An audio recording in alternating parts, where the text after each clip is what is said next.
I mean, could be worse. It's worse if you have video and no sound. At least you have sound. Yeah, sounds okay. You know.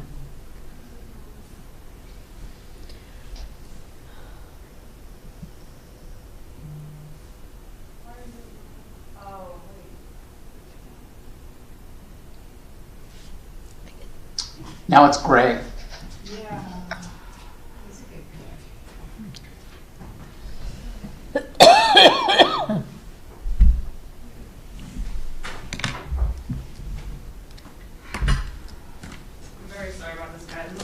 Deep breath. It's all good. No problems. Just showed up when I got here, so. Yep. Whiteout. Yeah, it's fine. Yep. It's just the camera's not working, right? Guys, just so you know, I'm noticing a sign-in box in the upper right-hand corner. Say again? I'm noticing a sign-in box in the upper right-hand corner. Yeah, me too. I think that's a Zoom thing, I think. Yeah. If I share No, I know it's a Zoom, but I don't usually notice that there when we're. So you can see my screen, right? We can share documents on here, okay? You just can't Yes. see. You just can't see us in the room. Whatever you're sharing is coming up fine, just for some reason the cameras are not. The camera's not working, right? Yeah, so can you live without the cameras? Yeah, but we need it for Honestly, the. if you guys both just want to turn your cameras on and just stay muted, we can just do it that way. We can do it on Zoom cameras. Does Yeah, that work okay. for you Okay. guys? Yeah, Yep. yeah. I can turn my All camera right, on. thank you very much for your flexibility. Yep, no worries, all good. Okay, how do I turn my camera? Oh, here you go. All right, that's like one of the easiest things. Okay. All right. Okay. Do we give me another countdown then, Sophie? And we'll go. Did you hear that? We good to go, Sophie? All right, we're good to go. We're all recording. We're fine. Okay. Okay. So, noting the time, 7:04 p.m. and the presence of a quorum, I call this select meeting of the Boxwood Finance Committee to order. And we'll do a roll call attendance as we're partly Zoom, partly in person. So if you just state your name and present, we'll start with the mysterious John Connor. John Connor present. Joe, Stolpen present. Michelle, Michelle Ryan present. and Maria Nealand present. Tony Newton present. And I just got a text from somebody that said they're getting video over BXB-TV, Sophie. Okay, good. Yeah, I'm also switching the cameras as I do this.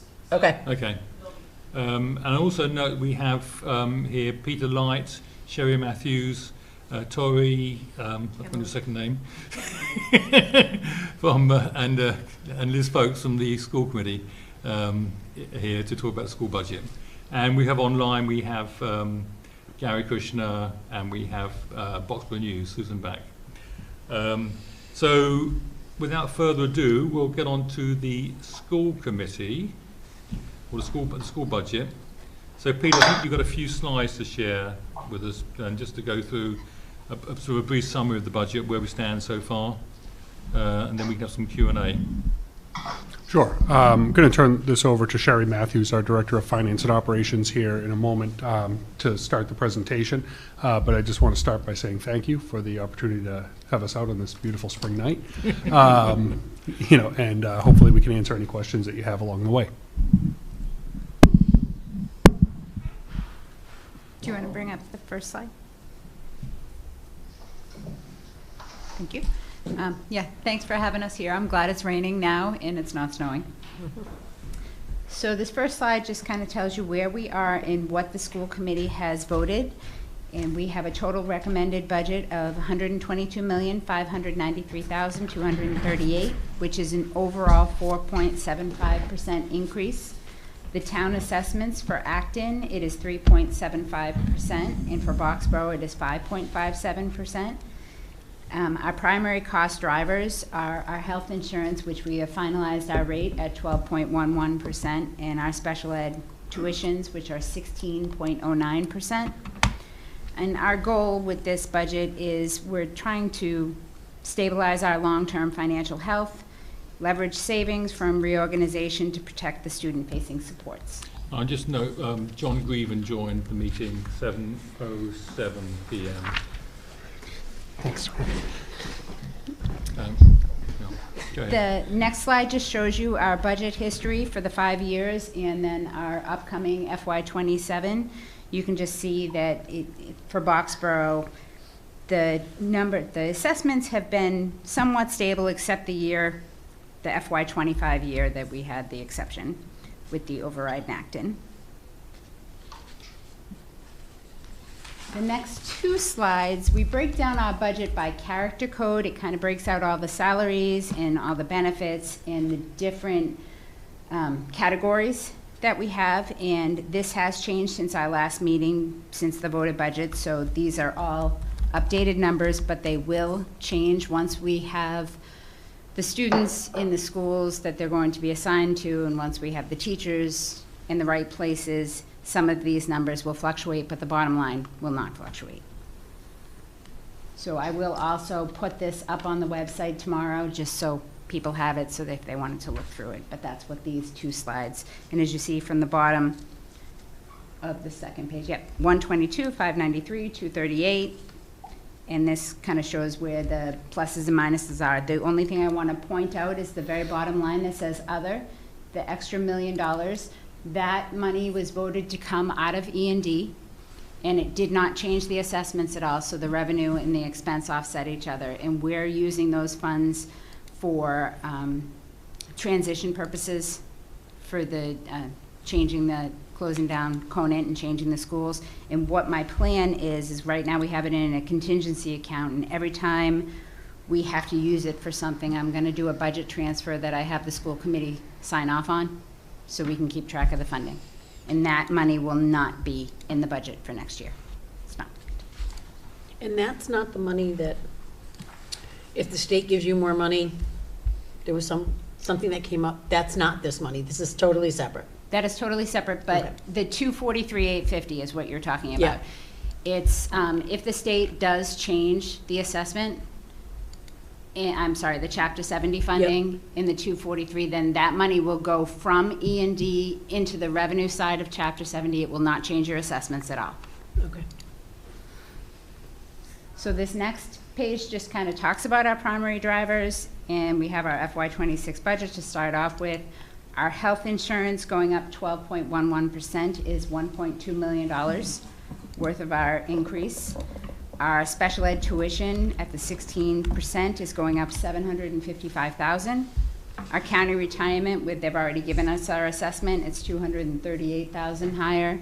And then our debt service is $114,000. So that's our biggest primary cost drivers. So are they all the increases from 26 to 27 are accounted for by those 4 items, are you saying?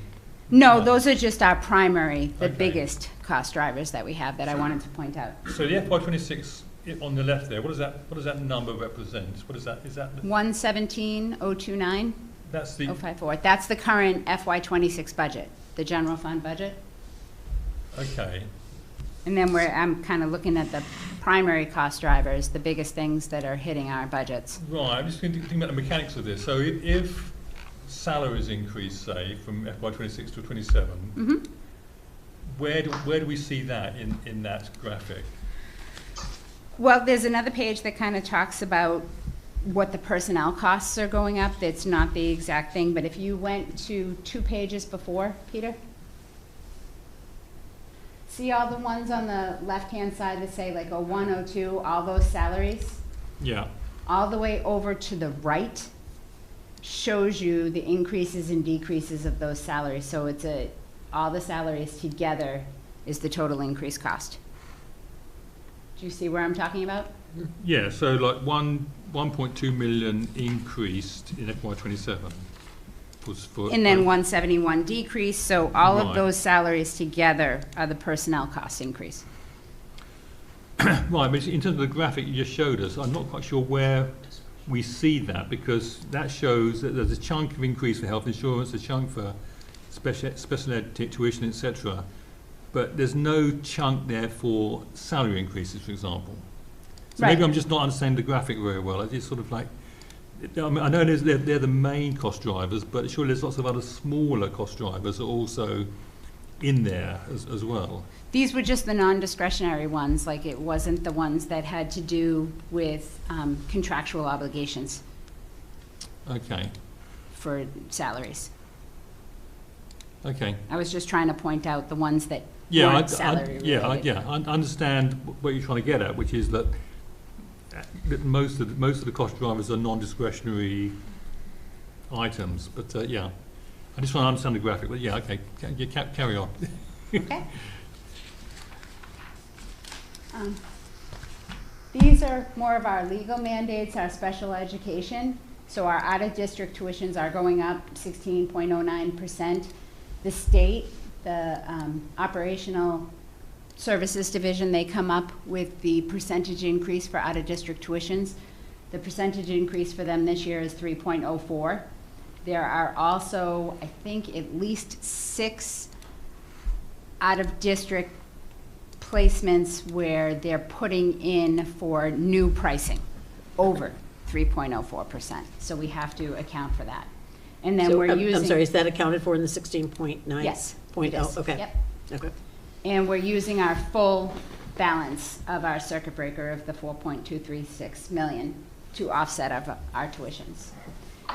And on the opposite side of that, our transportation assessment from Case Collaborative actually went down 129,000 to help us offset a little bit of that funding.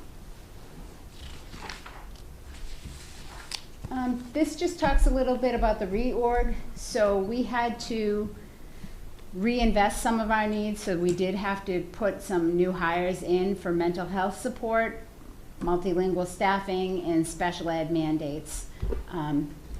But over on the right side, the elementary reorganization, which Peter will go into when he gets to his slides, class size adjustments and net FTE reductions. So the total personnel costs, and this, Anthony, kind of goes to what you were asking, is an overall 2.96%. And I'm sorry, I forgot to change the bottom of this slide. It should say significantly lower than the overall budget increase of 4.75. That 4.55 was without that 243 that they voted that day. So that should say 475. So can I ask a question? Sure. On the left side of this, the mental health support, multilingual staffing and special ed, is that, you took some of the savings and put it into that, but would you have needed that anyway, whether you did the reorg or not? Or is it because of the reorganization? You know what I mean? Does that question make sense? Yeah, I mean, I think one of the things, a couple of things we've looked at. One, in terms of mental health supports, we looked at our elementary counseling ratios, and we've looked at this over the last few years, but haven't been able to address it in any way. And we are, the standard national ratio is 200 students per counselor in schools. Right now, we're operating at about 400 and change students per counselor. And we had no financial way to do that. And so this was actually something where we said, while we're doing the reorganization, knowing that we actually are anticipating some higher student mental health needs and support for students in the buildings, we wanted to actually make that adjustment with some of the reorganization money to try and course correct a little bit there where we were significantly under national standards. In terms of multilingual staffing, we did a staffing study based on the minutes needed a couple of years ago for our students, and that accounts for not only the number of students who need multilingual services, but also the various, we call them WIDA levels, which is essentially where they're testing in terms of student need and the number of required minutes for that. And we really needed 2.0 staff. We're not able to get to all of that in this, but we did one of those 2 staff members. And then in terms of special education staff, that is just required to provide services for the students that we have in the district and changes to services.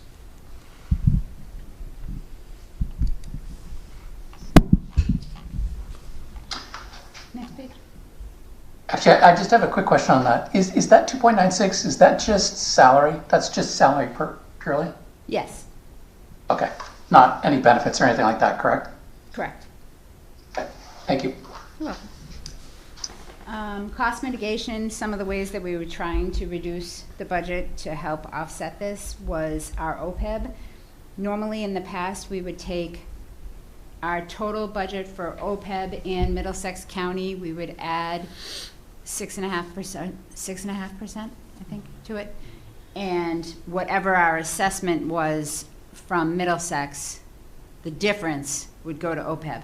Instead, we took our flatline OPEB budget, which was $861,000. We reduced it by $353,000. So it's now $508 for next year. Our regional reimbursement is estimated conservatively right now at 80% because sometimes it fluctuates within the year. I really won't know until we get through the whole budget process. Right now we only have the governor's budget. But we did level fund the McKinney-Vento and the foster care lines. And then our reorg, which Peter will show you different ways that we have the reductions when he gets to his pages, but we have reductions from elementary to help stabilize the operational budget. This just breaks down our methodology. We have the 122.6 million, which is really 122,593, less the revenues that we have in the reserves, which is 22 million, leaves the net assessment of 100.5. And then the way that we break down currently, the way we break down and we use the 3-year enrollment average to figure out the percentages for each district. And then the next page. Based on that, the 100,564,785, which is the assessment, these two boxes show the breakdowns. The total assessment for Acton, 82,830,682. For Boxborough, 17,734,103. And if you see on the very bottom, the enrollment share, 82.37 is Acton's and 17.63 is Boxborough's. That's the end of my section. I don't know if you want to ask any questions before Peter goes to his. You started to talk about personnel. It might be helpful to do the personnel side too. So I know we started to have some questions about personnel, so I think it'd be helpful to just go through the personnel, get everything out, and then be able to have everything in context. So in terms of personnel, that is the largest chunk of the budget, and I know you, Tony, you mentioned it wasn't on that graphic because it's always the largest chunk of the budget. Right, yeah. So that is 75 million, almost $76 million of the school district budget is tied up in personnel, and that again is just under 3% increase. Some notes on that: it includes placeholders because we're in negotiations with the Acton-Boxborough Education Association, OSA, and ASFE. Those are our 3 major unions in the school district. That's under negotiations. We do not have resolutions to those, so there are placeholders right now in the school budget for that. And we know that that means that the final budget could shift based on that resolution. So just until we know more about the negotiations, we can't get closer on that.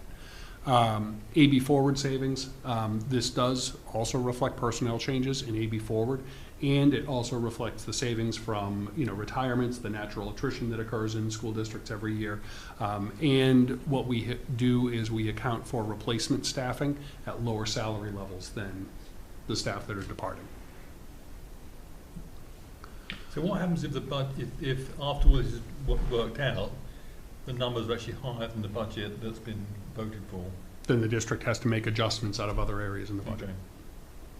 Once they take their vote, they can't go above that. Right.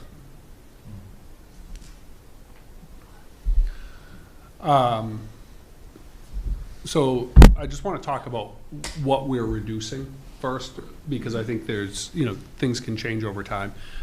In terms of certified positions, it reduces 11 elementary classroom teacher positions. It also reduces 3 elementary unified arts, an instructional coach, and 1 RN nursing position. So let me give you a couple caveats on all of this. I'll start with the nursing position. Even though we're with the additional students headed toward Boardwalk and Parker Damon in particular, And actually at Blanchard, we feel the need that, because of some of the medical needs, we need additional nurse staffing in those buildings. Rather than hiring RNs, what we're actually doing is going with LPNs, which is kind of, it's a licensed practical nurse, which is not the same level of certification nor cost as a registered nurse in the building. And they have to work under the supervision of a nurse. So it's kind of like what an assistant might be to a licensed educator, is kind of what we're talking about here. And what we're able to do is, in a more cost-effective way, provide additional kind of support and coverage for the buildings. And so both Boardwalk and Parker Damon have a 1.0 additional LPN. I believe Blanchard ends up with a 19-hour. Yes. Correct. So it actually provides support to all three buildings, and it's not just the two big Acton buildings, because Blanchard will gain students as well. In terms of classroom educators, this is one that we're tracking right now, and we're giving you what has been previously presented to school committee, but what will be presented to school committee tomorrow night puts a 1.0 buffer in, because we're tracking kind of how geographic placement might play out. And we have one grade level at the Boardwalk campus in second grade, where we have a really odd number of sections overall at the district level. Enrollment is strange at that grade, because there's wild fluctuations between our first, second, and third grade enrollment. For example, like, I think third grade next year will have 70 more students than second grade. That is really unusual for the school district to have that much fluctuation, but then it goes up again the following year by, I want to say like 30 students or something like that. I don't have the exact number in my mind, but it's a really odd fluctuation, but that provides significant instability for educators in schools when you have that level of fluctuation. So we're holding within what you see, and the total number won't change in the budget, but we are holding one additional classroom educator. If we don't end up needing it, we won't add it. But we need to make sure we're careful about how we budget for it, because until we see the geographic enrollment patterns, there's just too many unknowns for us. So I just want to caution on that one thing. I'll go to the next column, which is support positions and operations. So because we're going down a kindergarten section district-wide, we also reduce the kindergarten assistant from that role. We also are going down a library media assistant district-wide. That's with the closure of Conant. But because it's an assistant position, it's not appearing in the left column with the certified educators. We're also going down a 1.0 elementary office administrator and 2.75 special education counseling assistant. And that has a lot to do with just, we're transferring the department head role out of a school that requires a 1.0, and we're actually putting the department head at Blanchard. And the reason we're doing that is it allows us to have actually increase Blanchard's counseling capacity by a 0.5 position, and have that person also be a 0.5 department head. And then the two larger buildings can also just have a 1.0, and it just provides a more consistent level of counseling coverage across all three schools. And then in terms of administration, we're going down an elementary principal and an elementary assistant principal as well. Proposed staffing additions, and I know there was a lot of dialogue about this at the budget workshop. So what you're going to see here is there's certified positions, and most of the additions are actually in non-certified roles. So even though we're adding positions, there's still a budget savings of almost $800,000 that comes out of that, because the shift is from licensed educators to non-licensed staff. So in terms of certified educator positions, the two counselors that we previously talked about, and that provides 1.5 counselors as standard for every elementary school across the district. We also need to add a special educator in our lab language based program, just to account for enrollment growth in that area. In terms of support positions, I already talked about the nursing and the LPNs, so I'll skip that, but I will talk about the elementary office assistants. This provides an additional 19-hour staff member in all the elementary offices. We reduced this in a prior budget, and it has put a real strain on the elementary offices, where we've gotten to a point where there's times where the elementary offices aren't covered anymore because people have lunch obligations, things like that. And it's providing some challenges during like dismissal hours, lunch times, things like that. And we thought we could reduce it, and it's not playing out the way we anticipated, and so this is really more of a course correction.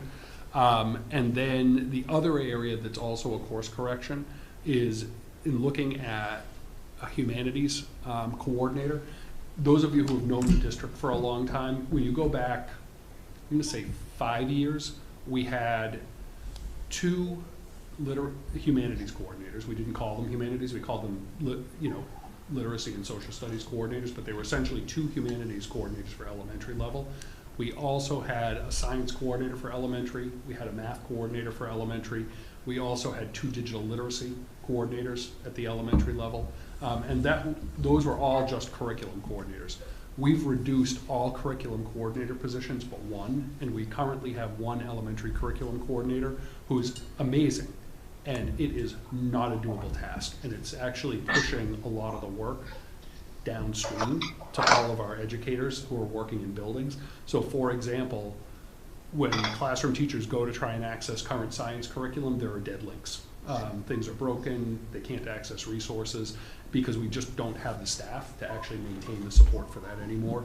So our goal is to get to, and you'll actually see it's no longer elementary, it's actually K-8. We think we can get to greater curricular consistency by going K-8 and kind of do that course correction where we have, a 1.0 humanities and a 1.0 STEM coordinator working in parallel. It's nowhere near what the district has had in prior years, but it's better than what we have right now, which is just insufficient for a district our size to maintain the level of curriculum coordination that a high-performing district needs. Have you, over time, tracked the ratio of students to staff in the school district and how that might change over time? I understand that some, not all staff are created equal, not all FTEs are equal, Yeah. but have you looked, is there a sort of a ratio of, staff, pupils per staff member, over, say, 5 years or something? Yeah, and what you would see is, and this is actually a trend statewide and nationally that's really a challenge for schools right now, is that there's actually more staff per student in schools now than there was in most of education history, particularly if you look at a really long-term trend. Within that, what you're also seeing, and I actually have a couple slides to speak to that, is most of those additional staff are now in specialized services and providing specific individual support to students. And you're seeing a real shift in school staffing levels, moving from general education into special education related services because of changes in student needs and requirements around how you provide services to students. So I'll talk to that a little bit specifically to our scenario in a minute here. But I want to just also point out, we have basically, this is actually, it's not an addition, we're just being transparent with our school committee. One of the areas of significant interest in sciences and mathematics over time is, particularly in Acton-Boxborough, has been in robotics and engineering type of courses. So when we have actually a retirement in our math science department this year, rather than just hiring a traditional math science teacher, we're just gonna hire a robotics and engineering person instead. So same department, it's the same staffing level, there's no change there. We're just trying to make sure the school committee knows that we're hiring specifically for robotics and engineering because it's an area of significant interest for our students. Do you still look at class size as a metric? I mean, in terms of, the average math class or English class, whatever, let's say high school, what that size would be? Yeah, and what's unique about this position, we have one educator right now who's teaching, I forget the exact breakdown, but it's either 3 math and 2 science or 2 the opposite. Right. And because we might have overall across an entire science department, I mean, you might have 15 teachers all teaching 5 sections. Right. When you reduce 2, you don't, we can absorb that level of class size change because it's distributed across multiple sections. Right. And where we think this is going to be, one of the issues our school has right now is we are not offering enough electives that our kids have seats in elective classes. Right. And what the result of that is there's just too many students with multiple free periods in the school. It's, I think with some of the stress that we've seen in students, it's okay when students have one free period in a day, but when you get into your students having 2 and 3 free periods in a day, that's a concern, not only from a time on learning standpoint, but it's too much downtime for students. And so the reason that that's happening is we don't have the electives for them to take. We have teachers in core classes, but we don't have enough teachers in the art, music, physical education areas like robotics, TV production, things like that. And so because those are limited, kids are not taking those types of classes to the degree that we'd like. So we think this is a good strategic shift, as well as just being fiscally responsible how we're using our staffing. So has the school looked at increasing class sizes for certain classes? So thinking about high school, Yeah. and kids who are going to be going to college in a year or 2 years' time, where they'll be sitting in a lecture hall with 500 students, are there opportunities to saying, well, for some classes at high school, for those kids who are doing okay, that you say you can make a much bigger math class or a much bigger science class or whatever, as more like a lecture type scenario, and to sort of like then allow resources to be put onto the kids that need it Right. for more specialised classes in a smaller setting. Yeah, I mean, a couple of things. I don't think overall that's our delivery model, that Right. philosophically of what we would want. I also think operationally, we have one auditorium, but you're not going to put high school kids, 600 students in an auditorium.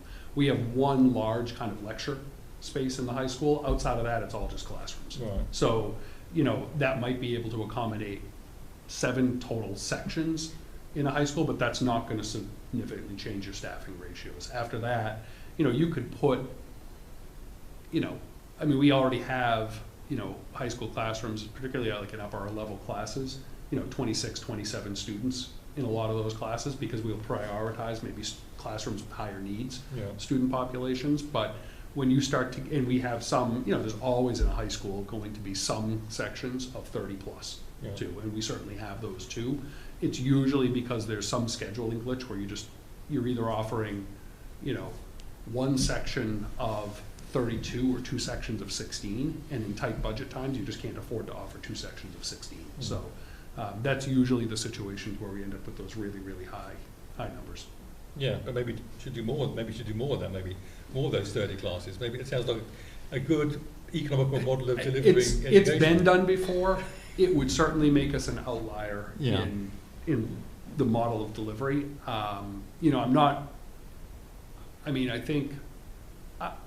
I wouldn't tell you that I think it's a good idea. Right. And I think we would see changes in outcomes for students.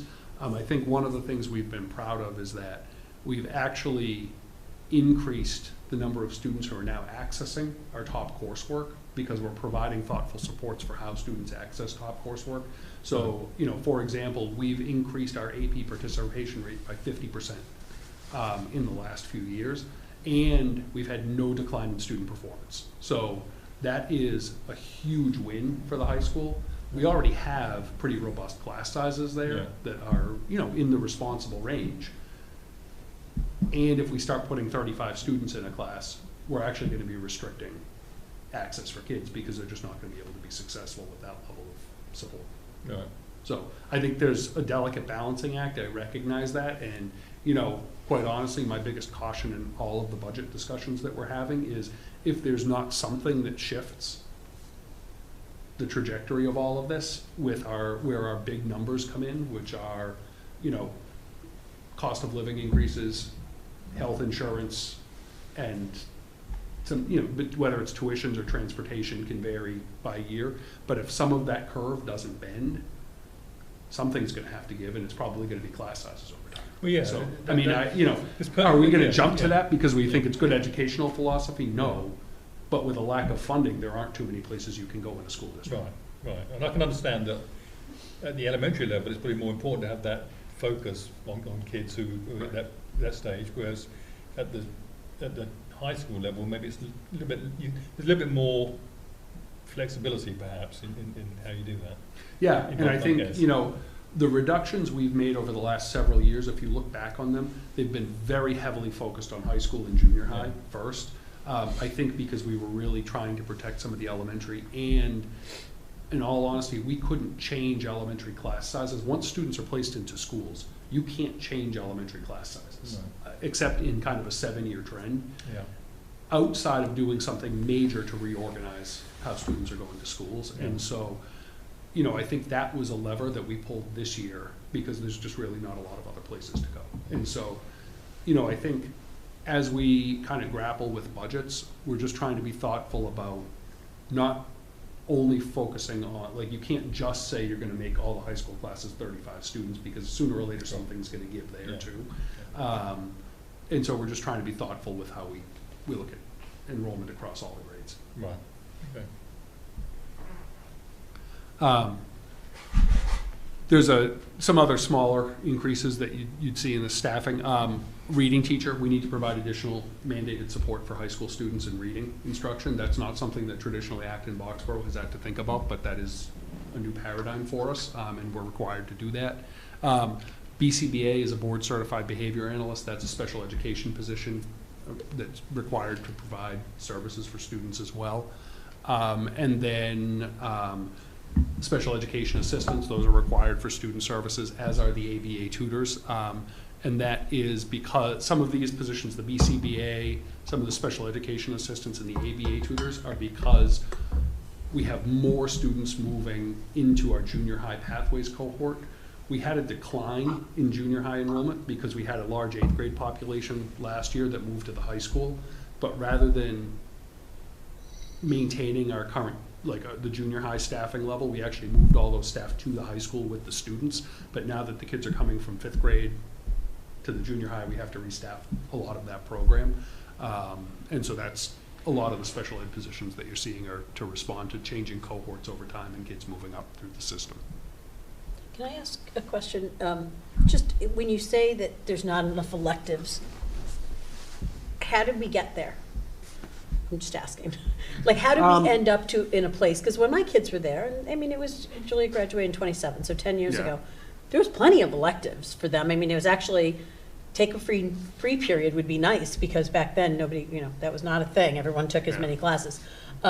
So is it just because of the cuts over I'm just curious. If you can, and I'm not looking for the perfect answer, I'm just a general answer. Yeah, I think, I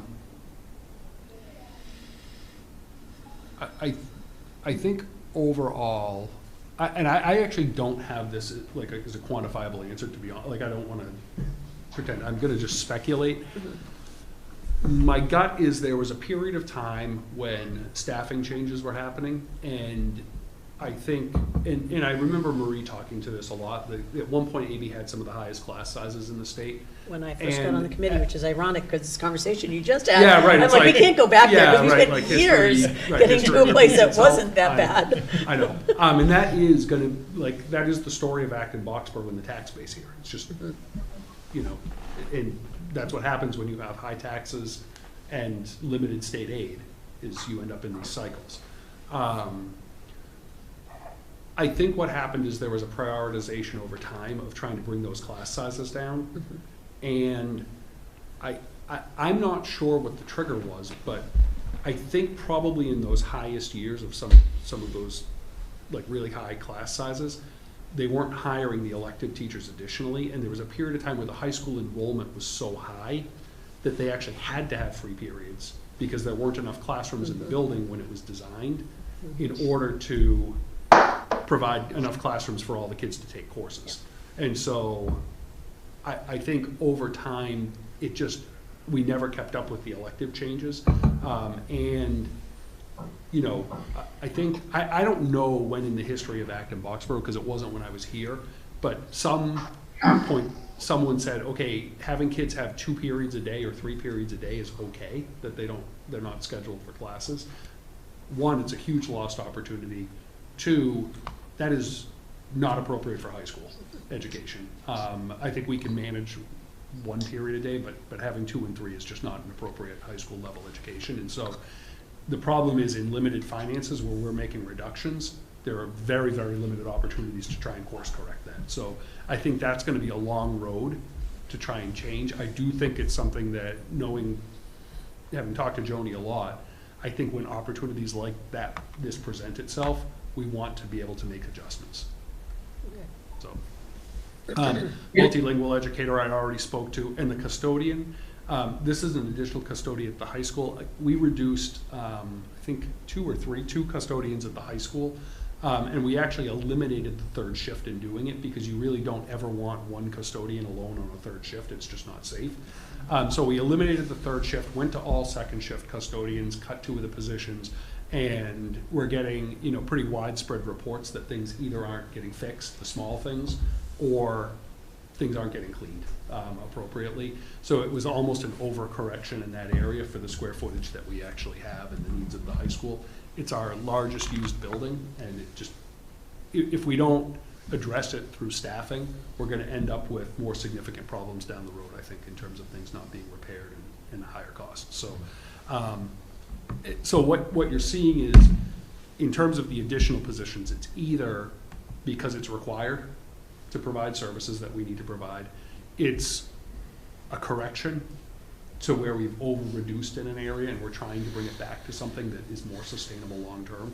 And I recognize the tension between financially sustainable and educationally sustainable.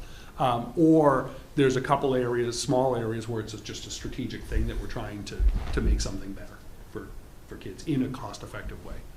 So that's overall staffing. Just to Actually, now. Peter, can I just ask a quick question? Sure. So Peter, if the contract negotiations estimate we have for that is underestimated, and we have to make cuts, where would you go? I mean, are these proposals the first area that would be backed out? No, I think that would just have to be something that we would think through when we get there. I'm not sure right now we have a strategy for where we would make those cuts. We would probably look at non-student facing things first and make necessary budget adjustments. But I think that the challenge we have is that most of what we do is all student facing. And so I think we're just, you know, I think we're working hard to try and make sure that we can land the budget. But I don't have a specific answer for you into what would be cut. Okay. Just the big picture from, you know, we've been tracking this since FY23 now. We are the net loss of 43 FTE. Now I'll break it down a little bit. That's about 38 certified staff, and that is general education and certified staff. Instructional support is down 21 staff over that same period of time. When you look now in terms of some of the other drivers in special education and caseload educators, that's where we've actually gained. So we're actually up 28 special educators in that same period of time, and that's licensed. And in terms of caseload educators, whether they be counselors included this year, right? The numbers that we're adding this year are also in there. But English language educators, things like that, whether they're BCBAs, those types of licensed positions, that is almost 11 staff as well. So you can see where the shift is taking place in staffing that kind of mirrors that national trend that I talked about. Operational support, and that is purely the operations of the district, office admin, you know, custodians, things like that. We're down almost 15 staff in that period, and we're down almost 9 administrative and leadership positions over the same period of time. So hopefully that just helps paint some of that picture about what the transition of staff has looked like over time. I think sometimes it's just helpful to zoom out and see the big picture. And so just as a recap, that's the multi-year budget history again. That's it. Thank you. Questions? It's a lot. I don't know. I just I guess when I looked at kind of the restructuring, I think I expected there would be more reduction in staff. But I also understand why you're adding back certain positions. But it does make it difficult, right? Because once those get added back in, those savings are coming back next year. It's not like we're gonna add back in staff for a year and then they're gonna go away and then we're gonna see these savings. And I also assume that some of those savings would go into this transition, but it looks like we're taking E&D money for the transition. So, I haven't been able to understand this, and I didn't listen to your meeting last week's meeting. Did you have a meeting last week? It hasn't been posted yet. So I looked tonight on Acton TV. Yes. It's on YouTube. I got to watch it. It was awesome. Say again, John? It's on YouTube. Yeah. It's It's on switched from YouTube. Acton. Okay, so I usually go directly to the Acton TV. I'll do the YouTube. That's complicated for me. But anyway, I'll have my kids figure it out for me. But I haven't been able to get a real handle on. There's a lot going on in the district to be able to do this restructuring, and I haven't been able to get a handle on what do the savings look like through this restructuring, because the whole point of that is to I assumed, make structural changes going forward. Where were this, I'd like to see a real number, the savings is X, aside from the rebuilding of Conant, which I understand that's millions and millions of dollars. So aside from that, and that's certainly a good reason to do this. What would the savings? I mean, is it a clear savings number? I would say that almost 800,000 of it is in salaries. So our personnel cost would have been higher by almost $800,000 had we not had the savings. Okay. That's a big portion of it. So it was about a $800,000 savings? It was almost 800,000 Probably almost $1 million overall. overall. When you start to look at some of the utility costs and things like that. I mean, that's not the big part of the number, it's why we haven't focused on it. I think the hard part is when you look at net changes to staffing, most of the staffing we're adding is not part of the actual reorganization work. It's just required positions for special education. So I think that's a harder element to look at. And when you start to get into the individual, it's one thing to account for, you say, okay, a teacher costs $100,000, but then when you have to actually go through your staffing model and you figure out which teacher has to be reduced, and because of seniority, other factors, things like that, it's not just $100,000. There's a very specific budget number associated with that Sherry tracks, and that's why I think it's been hard, and I understand why it's confusing to look at, because we can provide estimates up front, but the estimates don't track to the actual people when you're making Yeah, the I budget just changes. hadn't even seen, I hadn't really seen it kind of, we did this, and this is the total overall savings. Now, we're taking some of that savings and we're gonna reinvest it into certain positions that we would have need to go anyway, but we would have had to cut other staff to get there, right? Had we not done How you this. think about it, isn't it, really? Because, the positions you talked about as new positions, we would have presumably had to add anyway without the reorganisation.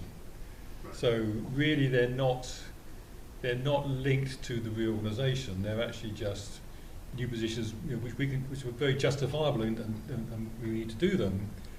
So there's a reorganisation number, which is a negative number, which is more than 800,000 presumably. But what you're saying is the net after you add new things which we've added anyway is actually 800,000. So it's less than we had expected, I suppose, in that sense. Right, but I hadn't, no one's been able to We don't know put what that that number number. is, yeah. We So haven't heard I that think number. also, do you want to say something first? I think also it's a little bit of the wrong question to ask, because, I've heard this so many times, which is we're doing this reorganization to get savings. It's not like we've reorganized our budget to try and lower the amount. If we didn't do this, it would be, closer to a 10-15% assessment just for Boxborough to create. So what we were trying to do with the reorganization was stay afloat, and we were able to get a little bit of savings. But I think that it's been a very big misconception that this was going to be some silver bullet that was going to save everything. No, we're just trying to keep our head above water at this point. Yeah, so Sherry, what's the annual salary for AB right now? Total salaries? You had it up there, the seven. The contractually obligated salary? Yeah. Right, so call it 80 million, right? Yeah, it was on one of the slides. I think it was like 75 million. So, I mean, it's a 1% reduction in salary roughly? Yes. Okay. That's what it is, Maria. So there's one other thing I want to toss out. And I think this has been something people have asked us to quantify, and it's not exactly quantifiable. But the change in the way the elementary schools in Acton are set up allows us to use the staff that we retain more effectively to reach more students. So instead of having schools that are organized vertically, so 3 sections, K through 6, all the way up, you're organized horizontally. So you're looking at 5 to 7, usually about 6. Which means that when you can group students together that have similar needs, so all those specialized staff we were talking about, you can do a lot more with that. It is really hard to put a dollar sign against it, but it has strong opportunities academically for us. So I think one of the things I've thought about this reorganization model is that it's more resilient to weathering some of the strains that we think are still ahead of us in a way that a vertical model would not be, just because you're able to help more students. You don't, and I guess the larger question is to that is, if we had kept Conant open, right, you don't have a budget for that. That would have a price tag. We just think it's 10, 15% higher. But like, whatever that is, that's, I think, like, Maria, like, that would be the number that everyone's probably asking for. Like, if you modeled with Conant still being open, I forget, what was the budget this year overall? For 117. 117, like, would it have been, I don't know, 130? And it's at 117, or 125, or 121, whatever it would have been. I think, like, that's probably why you keep getting this question, is because that number doesn't exist for someone to say, oh, well, it would have been 125, and now it's 117, or it would have been 118, and it's only 117. But I think also what I've seen in all these slides, with all the reallocation of resources, it's really, at least for me, hard to parse it out too, because you dropped here, but you added here. You dropped there, but you had to add here, so that would have made it go up anyway. So it's kind of still sinking in for me, even though I've seen some of this stuff a few times.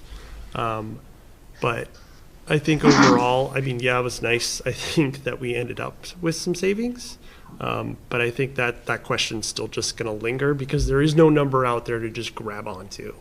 And I think, at least as a FinCom here in Boxborough, of course, we've talked a lot about that we were kind of expecting to see that, and not seeing it is hard for us to just kind of pan out and plot out, you know, because we're always planning FY 25, 26, 27, 28. What's the percentage going to go up? How do we do that in the overall Boxborough budget? So I think it's still just been a challenge for us to grasp as well, or at least myself personally. I don't want to speak for the whole FinCom. No, I agree. John has his hand up. John? Yeah, so I mean, I think one of the questions that we also have is, have any of the consolidation of the teaching methodologies been factored into the estimates that we have for savings of, let's call it 800K to $1 million? Does that assume any consolidation or streamlining of, you know, the multiple math systems that we may have that? Yeah. So that, I mean, that's a good question, because I think historically the district had, you know, probably 4 or 5 different literacy programs and 4 or 5 different math programs across 6 schools. One of the only reasons reorganization can actually work is because over the last 7 or 8 years, we've actually streamlined all of those to be one program district-wide for everything. So we now as we enter the reorganization, we actually start with one literacy program that all schools use, from kindergarten all the way through 6th grade. We have one math program that all schools use, kindergarten through 6th grade, one social studies, one science, and most of the purchasing for that has come out of the building level and is now done at the district level, which is why you see the district teaching and learning budget explode over time, because we've actually consolidated the school-based budgets at the district level. And to take advantage, it's just more efficient to order, you know, 500 copies of something as opposed to 5 sets of 100 copies. So we've already done a lot of that. And so from a curricular standpoint, the transition will be a lot smoother for students, but you're not going to see any savings in that regard because it's already been done. Okay. So really what it is it's the teaching of, everyone has a unified curriculum, but it's the teaching of that curriculum. That's a little bit different at the different schools. Correct. Yeah. Right. Yeah. It's fair to say. And that varies teacher to teacher. You know? Well, I understand that, but I mean, I think McCarthytown or Merriam was a very different teaching style Yeah. than was a Blanchard or Conant. I mean, that's fair to say. It doesn't matter that we all have the same curriculum, but it's fair to say that if you went to Merriam, it was a different teaching style than Conant. Yeah, and it still is. Like, there are definitely nuances across all the schools that still exist. What's interesting, though, is how it's also shifted. For example, like one of the things we've done since I've been here is we try to do school committee tours. If we don't get to it every year, we do at least every other year.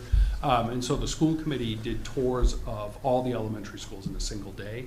And I think we saw, across all 6 schools, we literally saw the same math lesson, the same slides, the same materials, same student work in 5 of 6 elementary schools on the same day, at the same grade level in the classrooms in all the different schools. And that never would have been the case. Now, are schools still doing extra project-based learning or more arts integration? Yes. But what's interesting is, like, our literacy curriculum actually includes art integration in all of its units. And in some of the summatives at the end of units. Similarly, there are projects included in all of the curricula and things like that. Now, it's not the way Miriam does it, because they've been very, very intentional over time about building that out as a way of thinking. So I don't want to discount the degree of kind of thought and skill that's gone into some of what Miriam and McCarthy kind of done specific to those areas, but there are also exist a lot of opportunities that parallel that all of our students are doing. So I think as we think about making the transition in, what we want to think about is how do we leverage some of those opportunities, because project-based learning isn't just nice, it's actually an evidence-based type of learning that has been shown to increase student engagement and outcomes for kids. So how do we leverage those types of opportunities in all of the schools to bring a greater consistency to it? Because I think as much as reorganization, you know, like we're obviously in a finance committee meeting, so we're talking about the finances behind it. But I think if you look at what the decision the school committee made, it was obviously sensitive to the finances of the community, but I also think there was an overarching philosophy that has to also be understood with that there was interest in now pursuing a greater degree of consistency and coherence across all the schools. Because if the school committee had wanted to maintain that, there were options still, even in the final couple, that would have kept that individuality of the schools, and that was not the final outcome to all of it. So I think we are definitely in a different place, and I think part of, and I were thinking way, way back to the beginning of the work with the school committee, when we talked about this probably like last March and April or something, in the workshop, it was thinking about how have the students' needs in front of us changed, and how are we predicting that they're going to continue to evolve, and how do we put ourselves in a situation that the outcome that we have is responsive to what we think the next 30 years is going to look like for us. Recognizing that it's hard to have everyone feel like we're honoring the last 50 years when you're looking at the next 30 and 50 years too simultaneously. So there's a money savings. You know, I think Sherry actually just did the calculations, because that's what Sherry does. She said if you actually look at salary reductions, including attrition, it was 2.2 million in salary reductions. Now, you saw a lot of positions come back and other things in the budget that had to be corrected for, but that is essentially the offset. So that brings up the question about next year, I guess. I was just going to ask that question. Go ahead, Tony. No, Good because, question. I mean, this is like a one, you know, this is a one-off. We've had a one-off sort of bonus here of 2.2 million. And other things have gone up at the same time. How does next year look in terms of? So I've already said this in Acton Leadership Group, so the Acton FinCom has already heard this. I am going to make some assumptions that the situation for Boxborough may be similar, as you know, town and school are looking together at what next year looks like. And we ran our long-term plan and looked at what the gap is, and had the conversation about, you know, when we all just plug in like our rough percentages, where do we think we are? And is this where we usually are at this time of year?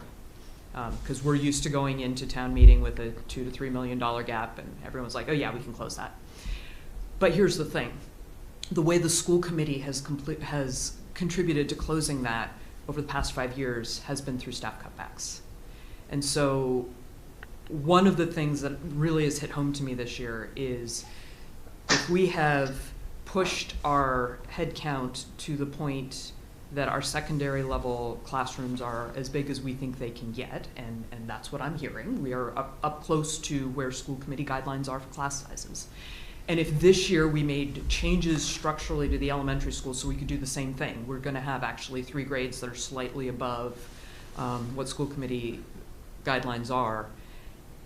That doesn't give us a lot of wiggle room. So it's what Peter just said before, is that we are gonna be at the point where we are having the conversation about what level do we fund the schools at and what does that mean for class sizes? And so that's the conversation I see us having next year. But you know, what I told ALG is that's not an easy gap for us to close anymore, and we're out of rabbits to pull out of hats because we just went big. We don't have anything else to figure out. Liz, you want to jump in on that?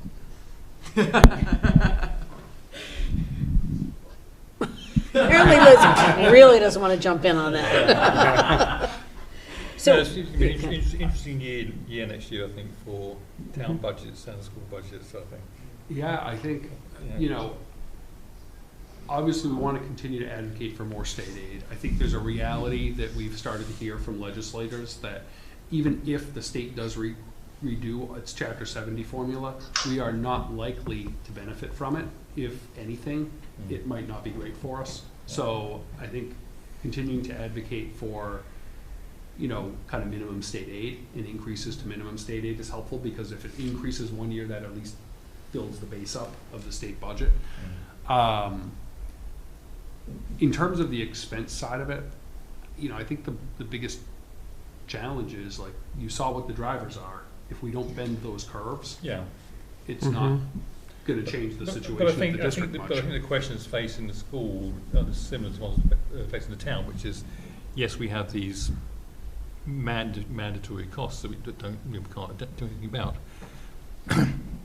But then, you know, we're up against override limits, of course, and it would be a question of presenting the town with choices, I think, both for the school and for the town, because, you know, it would be the town that needs to decide ultimately which direction you want to go in terms of what you want from your school system and what you want from your town services. And you know, we thought we'd be there this year, but we managed to sort of get over that hump.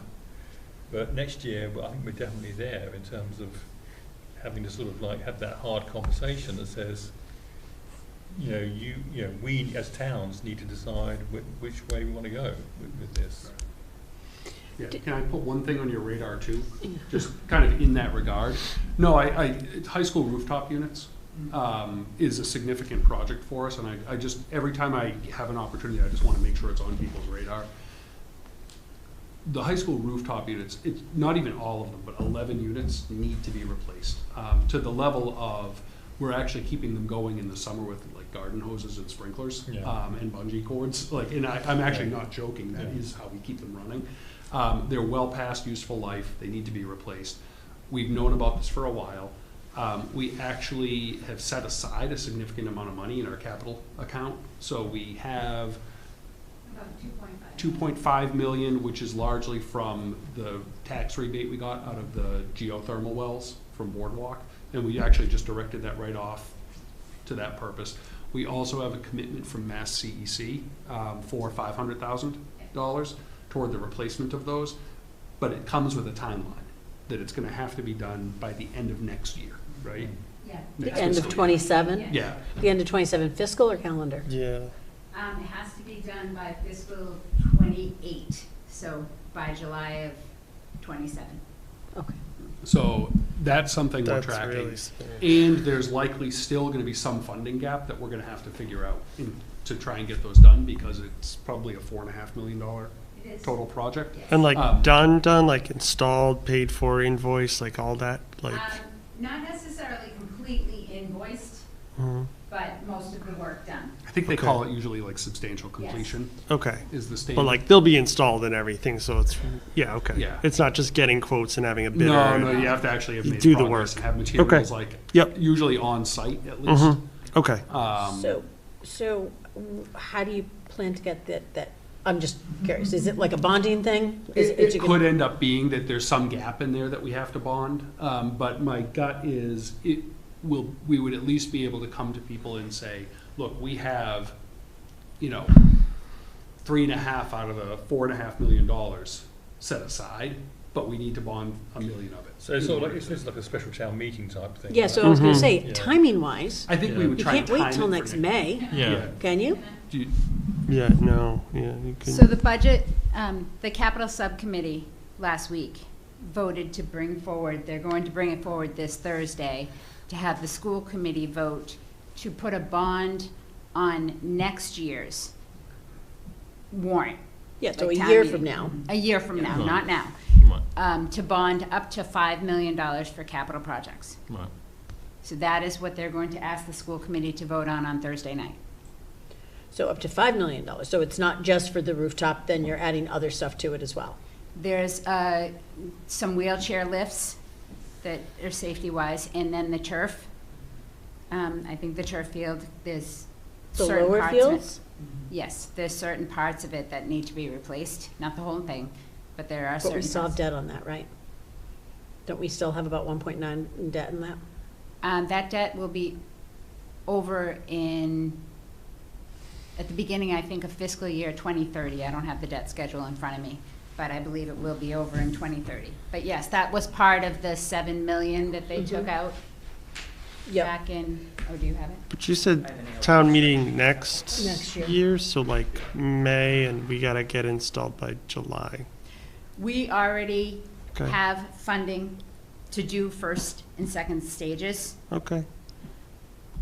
We'll have to figure it out if this doesn't go through, but we will. So, because here's the problem. If we're looking at a operational override next May, and we may be looking at a fire station override next May, and then we're looking at this override, I will say, it's gonna be a heavy lift for the school, because your normal yes group is really, first priority is we need a fire station. Yeah. So, and I think, that's my feeling, be a really heavy lift. I do have a question on the lower fields. So when we put that project together, right, we did it with the soccer lacrosse group, and they were renting it, and there was rental income and all of that coming through from them, and they actually paid some of that debt. They took some of that debt on for themselves. Do we still get rental income on the lower fields, or do we put that away? I mean, how do we deal with that, or are we not renting it anymore? Oh, I wasn't part of that when it was here, so it's hard for me to. Yeah, we have very few people left in the district who are part of that. Erin Betez is probably the best Yeah. voice. I'd rather that she could answer that with more clarity, because she could tell you exactly. But a lot of the agreement that was signed was the organizations that use the field were able to essentially, they took it on because they took on the debt initially, but it avoided their user fees for it. They still paid utility costs and things like that. So part of the challenge is we don't gain the income along the way to be able to then set aside in a traditional like capital stabilization account for future replacement of things. It just doesn't keep up. And so. So is the intention that they're never paying fees once the debt's paid off? I mean, is that the kind of, I would that was have to not, I look, don't at- remember I'd that have to being the look at, intention I'd have to when I was look at sitting the at the agreement table. again, but I It think that was actually what the agreement was they gained access to the fields. I didn't do I it, so. don't think that was I- the intention of the school committee at the time, because I sat on that committee at the Right, time. no, so- I'm just saying, I think Erin and I have looked at that Well, before, and I think it was a long-term agreement. okay. But the question, I understand what your question is, and I guess the question is, if we have to rebond to redo it, can we have a new agreement? And that will have to be discussed. Well, if we have to rebond, are you going to roll the old debt into it, or just keep it? No. You'll it do would it be two separate. But here's the thing. I don't believe the intention, and you certainly can ask Mary Brolin and everyone else from Acton who was on. I don't think the intention was ever that they would get free fields forever. It was, thank you, they were taking on debt. They got a long time with free fields, and certainly down, and there were adult teams and stuff that we're renting. And I'm just wondering if any of that rental income is available to put into revolving so that the next time we have to work on the fields, because these turf fields don't last forever. We do, Right. we have facility rental money that comes in. We have annual funding from it. And we does that- do offset maintenance, Okay. like all the maintenance and different custodial costs. When the money comes in, that's what it pays for. Gary has his hand up. Yeah, Gary, I want to be cautious about it too, because I actually don't know sitting here, that was not our topic for tonight. Yeah, no, I know. I'm sorry. I just want to be cautious about, like, Yeah, that's fair. I don't want to come across as making overgeneralizations. Yeah. About what I think the agreement isn't what people pay or don't, Yeah. like, just to. I just didn't know if there was a revolving Yeah. account. We've that made would enough have people subs. angry in the community so far this year. Yeah, you that don't I need the youth feel sports like going after we you, I need to just understand. find others to, yeah, exactly, right. Gary, you got some background or something yeah, on Gary, this? yeah. Oh, I was on the finance committee when this came up years ago. And I understand, Peter, that we don't want to dive into it, and that's good, but just my recollection was that AB soccer took 50%, the school took 50%. The agreement was when the AB soccer's loan finished up, they would continue to pay the rates. And if that's not happening, and that was, I had proposed that would go into a fund just to redo the turf fields, because we knew that was going to happen. Yep. Those turf fields were only good for about 15 years, if I remember correctly. So if we're not getting the rates, then that needs to be looked at.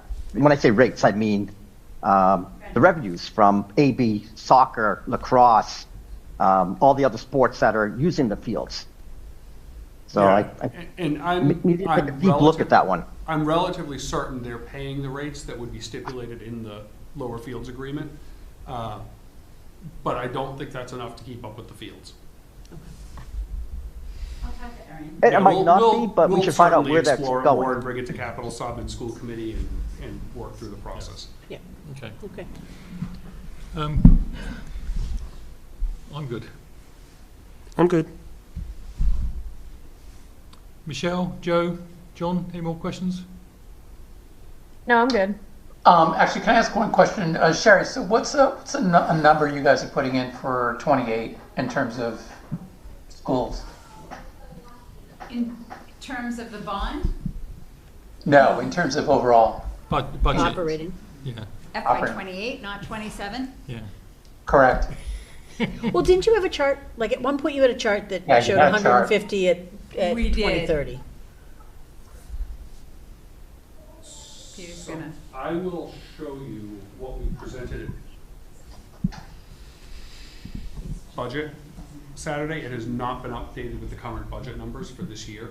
Okay. So it's $250,000 off in the current year, which is why Didn't want to show. Sherry likes numbers to be I like it to be exact. accurate. Right, because once you show a number, that's the number that people Yeah, Right. this is the live upper and die bound. on. Right, that's why we just didn't show it to you, because we didn't want to, And yet, here we you are. know. This is So what here we we go. presented to the school committee. Love it. Well, I don't love it, but thank you. But this is, just know that it's off by the 243,850, which changes the formula for the out years. Yeah, I was gonna say. Yeah. And Sherry, this is projecting for cost of living increases. It's what we're currently, Yes. we've been projecting, so Yes. the COLA at 2.75. If the COLA stays at 2.75 and health insurance, your increases are what right now on this spreadsheet? They were 14.4. 14, they were 14, so we know that that shifted a little bit Yes. to the good. But no, I think it was 14.4 for 2 years and then you came down to 10. I did. So, you Oh, know. actually, it's right over there. I think it's, it shows the percentage. 14, 10, 10? 10, then 10, then. Oh, Yeah, there we go. yeah, I see it, yep. Okay. So, is this pre or post reorganization? Was this done with the reorganization as, okay, Yes. in mind? So this is what we're looking at now, AB Ford's done, well, not done. You guys have a long way to go, but you kind of have your path, and this is what the numbers look like, right? Yes, it's just minus the 243,000. Right, I got that. This is what I was saying. like, Still until the curve $150 million. ends on some of these big numbers, it's gonna be a really challenging time. Do you, so from ALG, is Acton looking at an override next year? the word override has not been uttered in ALG except for at the beginning of the year when we all did the check of do we think we're doing that this year.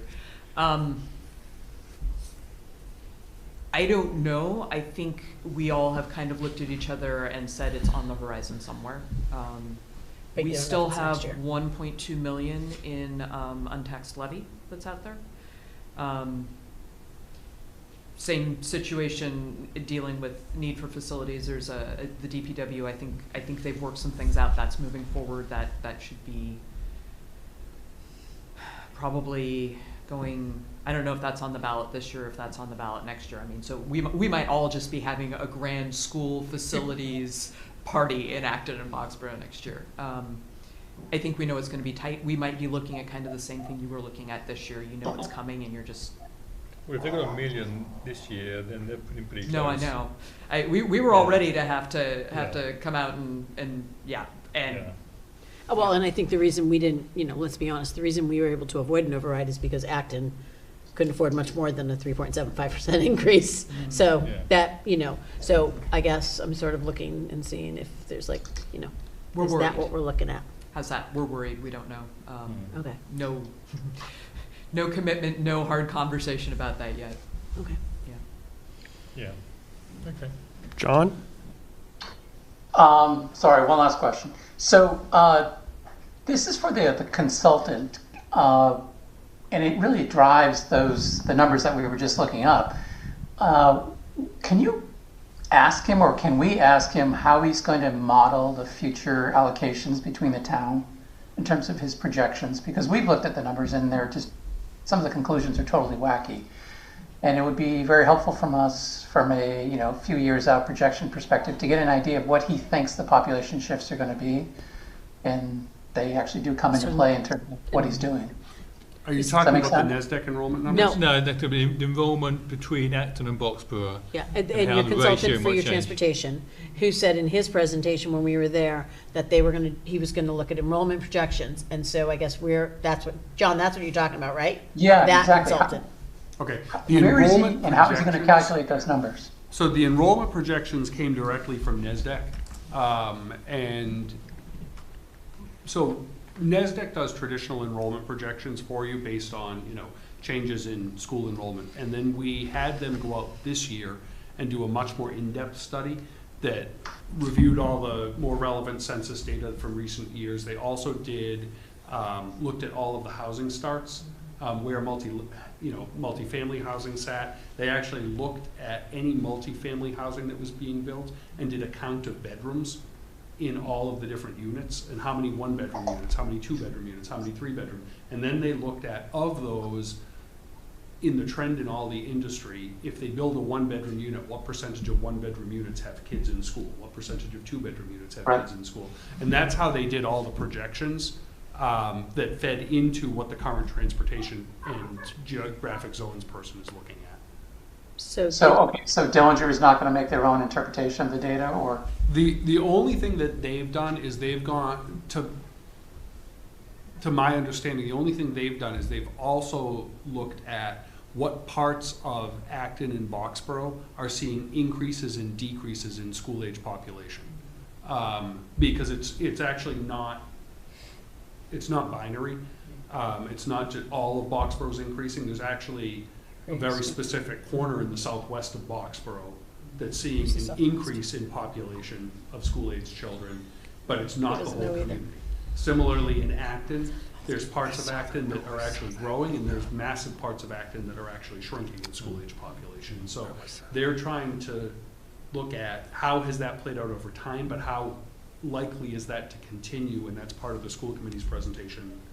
Right. 2 nights. But that's based on the NASDAQ data, correct? A lot of the enrollment projections are purely based on NASDAQ.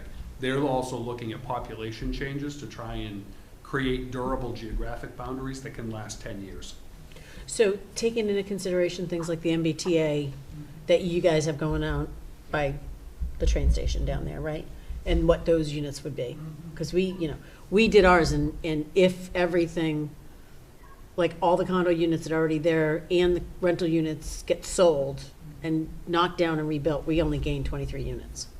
right? Right. But we followed the spirit of the law. Well, and then the Not the question spirit, is, the letter, The letter. and not the letter, spirit of the the law. letter. of not the those 23 spirit. units, how many of them are 3-bedroom? Because Yeah. those are the most likely Right. to impact the schools. Well, I will tell you, when Paddock went in, a lot of those are 2-bedroom, and Yeah, that's good. there's a busload of kids that get on every day Yeah. at Paddock. Just for Paddock. Right, and and- 1-bedroom is likely not to impact schools. Yeah. No, Right. but at Paddock, they're like, oh, no, it's mostly 2-bedrooms. Yeah. It's not gonna impact the schools, and, first day of school, there's a busload of kids. Yeah, just for So- Paddock. Yeah. Yes, yeah.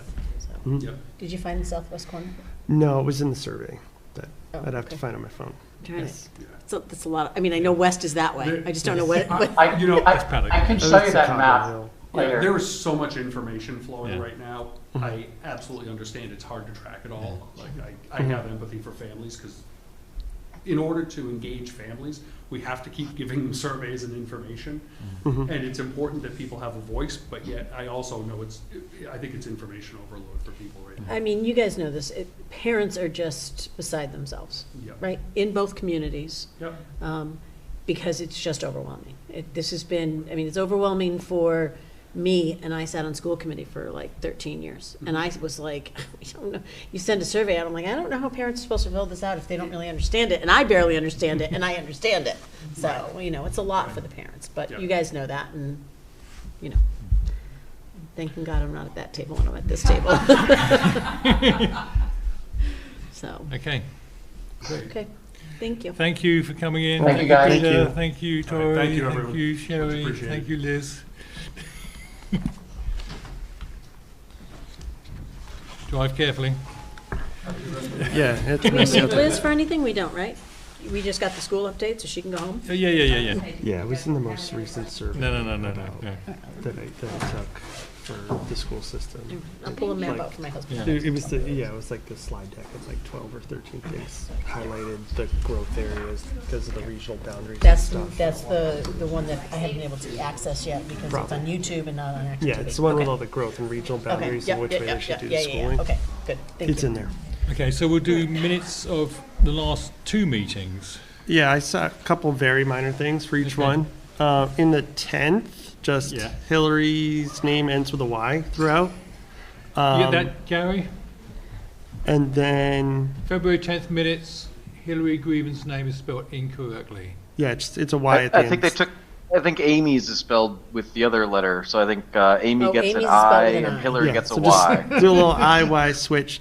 And then on the minutes that should be for the 17th, it still says the 10th. Oh. Wow. Because I wasn't, I was at one and not the other, and I know I wasn't that one, so. Yeah, the one that has me missing, that should say February 17th. And it still says the 10th. Yeah. Okay, so I'll take a motion to approve the minutes of February the 10th. So moved? Second. Okay, we need to do a roll call vote. So, John Connors, state your name and say aye or nay if you choose. John Connor, aye. Wait, Carrie, do you have something about Gary, the minutes I before take we it take a back. vote? Gary, have your hand up. Gary. Hold on, I don't think he's a co-host. Gary, you're muted. Gary? Can you hear me now? Yeah. Yeah. Yep. Okay, Joe said that, or John said the February 17th minutes are listed as They also say February 10th. February 10th. Yep. Are you sure that they're actually the February 17th minutes, or did I send the minutes out twice? Yeah, they look different. And it's it should be because that's the one Ed was at and the fire chief and I was not there. Yeah. So they look correct. Okay, so. But the actually, minutes are someone who correct, was there, just can you they're verify? listed Because I was wrong. not there. Yeah, the Ed ones say February 10th, and that was February the 17th, I think, yeah. Yes. All right, I'll Yeah, check the, that. The document And- is named right, but the top of the document says the wrong date. But Oh, it's yeah, that's titled right. Yeah, the correctly. document does say the 17th. Thanks, Yeah. Joe.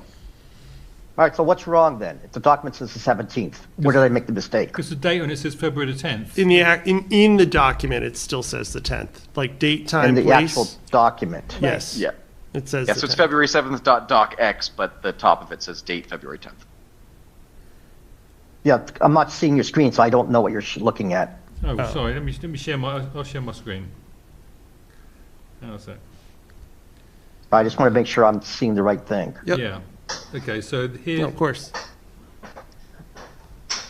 Right. Um, those And this is min- the February 17th minutes? this is Yeah. this is the document. It says February 17th, but it says February Okay. 10th on the document. Can you see that? Yep, I see it. I got that now. And then John or Joe, who moved the minutes? I did. John. John moved the minutes for John. February 10th. Yeah. Yep. Yeah. And Maria seconded. Oh, Was that both or just February 10th? February 10th. Not So it'll be February these. 10th. It'll be February 10th as amended. As amended. February Yep. 10th as amended. Yep. Yeah. Yeah. John and Maria. Okay. no, Joe, yeah, John, that's John. John sorry. Greven. John Yes, Greven, John yeah. Greven. And Maria That's correct. as amended. Okay, I'm all set. Yeah. Thank you. Okay, so we'll do a vote now again. So Wait, did John Connor, oh, there you're back, Okay, I wasn't sure if you fell asleep or Okay. passing out, what you were doing, okay. yeah. Okay. So you said Connor, aye, right? So Connor, aye. yeah. Joe, Stolpen, aye. Michelle, Ryan, I. Greven, aye. Neil and I. Newton, aye. Okay. And then the minutes for February 17th as amended. Sorry. So moved. As Second. amended. So moved by John Greven and seconded by Maria. John Connor, Connor, aye. Joe, Stolpen, aye. Michelle, Ryan, I. Greven, aye. Neil and I. Newton, aye. Good. That's that Thank done. you. Are there any citizens' concerns? There's nobody here apart from us. Thank God.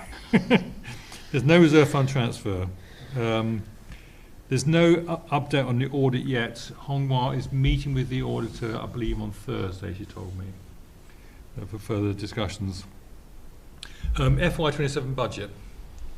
So I'll share the budget model as it stands now, but so this is the current ClearGov number 39,46233. And this is current, correct? This is current from Current. ClearGov, yeah. And I did send out, Honghua was prepared for us a download for the budget, which I'll share in a minute. So right now that's standing at just over $1 million of buffer basically on our levy. I think the ATM articles will change a bit. This is all free cash stuff anyway, but there's some things you mentioned that changed at select board meeting, Maria. Well, in the new, so last week they talked about the compensation survey, Yeah, which is not in here at all, is it? which is not in there, and that they have listed in the draft warrant as 22.5. And emergency management always does a warrant article for $5,000. And that is also not in there. Okay, I'm going to put a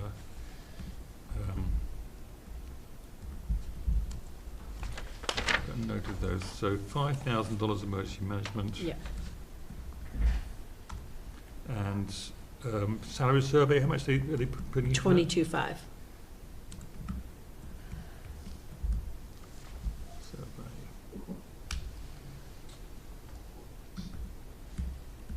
Now, this was just, I don't have a copy of that draft, so I really think we need to go through and check it off on this model and make sure. Sure, yeah. Because I don't, I Well, mean, yes. oh, and then, if you go up to CPC,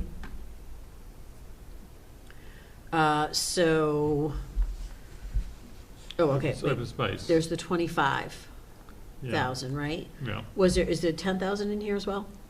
Yes, Or- they're both in there. Take the 10,000 out. So last night at the select board, they voted to put the $25,000 funding for the CPC funds for the Conservation Trust. So they voted at 25,000. So we can take the 10 out because they're not going to do that. We voted a recommendation for the 10, but it's their choice what they want to put in as a select board, and they chose the 25. Yep. And so we still have to vote on that Yeah, down the line yeah, when we get the yeah. warrant. And none of that will change the budget model in a way. Oh, actually, No. it It did. shouldn't. It did change a bit. How did it change? Where did you put the stuff? Well, it should go, CPC was obviously changed a bit. So that went down by 10. Yeah, so that number went up, so the buffer went up then, so, Why? because, I mean, it should have only gone up by 10 grand. yeah, so total, this total here is 2611.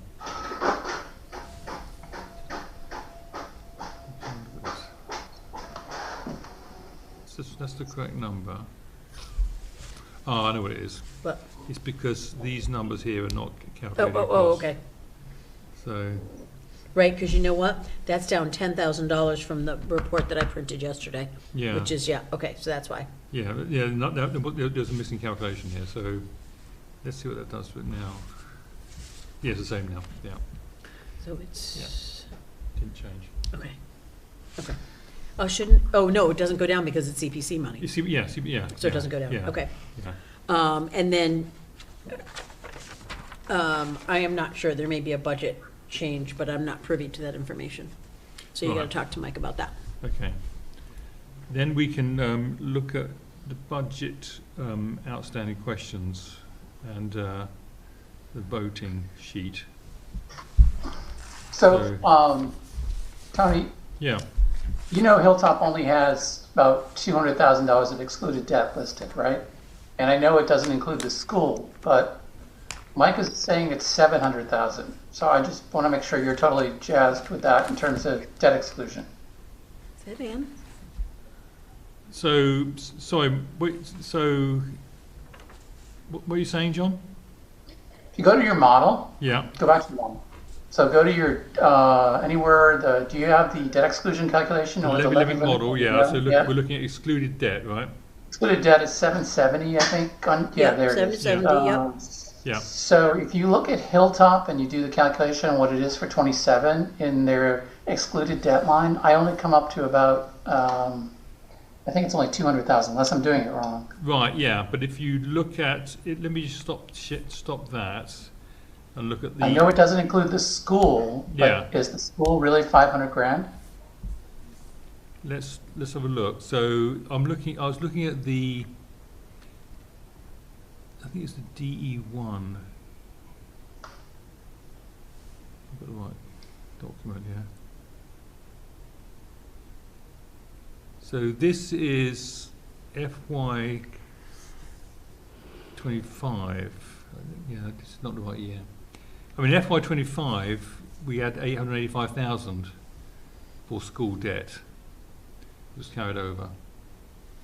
Okay. FY 25. Yeah. So let me FY see. 26 we're in and FY 27. Yeah, so it's going to be less than that, but not But that it's not much gonna be less. gone. Yeah, not be gone. I'm trying to think if we got a more recent. We need to look at the DE1 form, the more recent one. I can't immediately see it. Oh, here we go. Let me just Can you share share? this. Yeah, let me just share this.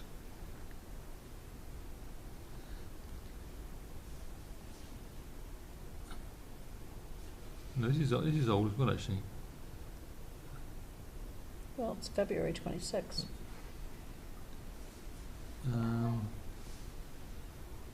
That's 25 as well. That's no good. So let me just share.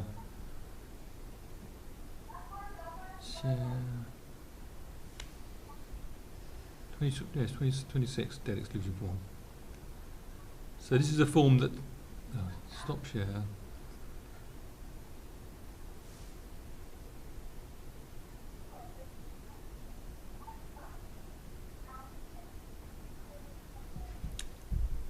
Sorry. Need to share. Okay. Can you see that? Yeah. Ish. I can, yep. Yep. So 26, it was 724,960. Right. And So- what do you have it in the model? What do I've you- got 770, but that also includes our own excluded debt, which is 200,000. So that's where we got the estimate from, I think, John. Yeah, maybe 770. Okay, Like so it's there's not- there's just a significant disconnect between what Hilltop, who's, I think, supposed to be tracking most of this for us. This is a Well- this is a Hilltop document, John. Okay, so if you go to the stuff that the Hilltop sent recently, it was in one of your spreadsheets? Well, you mean the CIP form? Yeah, But that is only Boxborough debt. I understand that, but the amount of... we get to score some of the school debt in our Right. DE1. It's not making up enough for the difference as far as I see, that's all. Well, it's 700,000 of debt for 26. So this is just school debt? Just school Yes. debt, yeah, yeah. Oh, I didn't know that, I'm sorry, okay. All right, so it's 700K in school debt. I didn't Yeah. realize it was that much. Plus Yeah. 200 for the town debt. Plus 200 town debt, yeah. So that's 9 Yeah, That's 9, okay, so even that. gone down by now, by somewhat. this year. Yeah, right. So that's where we came to that. I'm not sure where the exact number came from, but that's where it came from. Okay, And we still need to have them, so I guess, we'll hold on, all right. Because I still think there's some old debt out there I don't understand, but, for the school, but that's, Right. I don't So understand it. But it's pretty worth going back and trying to get a more accurate number for 27. For the school. For the school Right, debts. right, because some of it seems like They might know that by now. obscenely old. Yeah, but like it's 26, it's still 700,000. Right, Yeah, yeah. so. Okay. Okay, so now I'm going to share the voting form. If I can find it.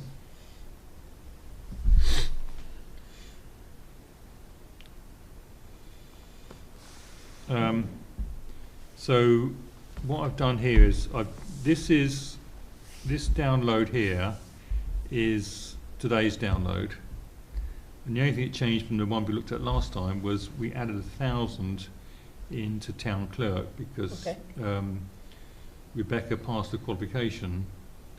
Okay. That means she gets a stipend, so that had to change. And we'd already voted the clerk line, so we need to re-vote that. So she gets a stipend.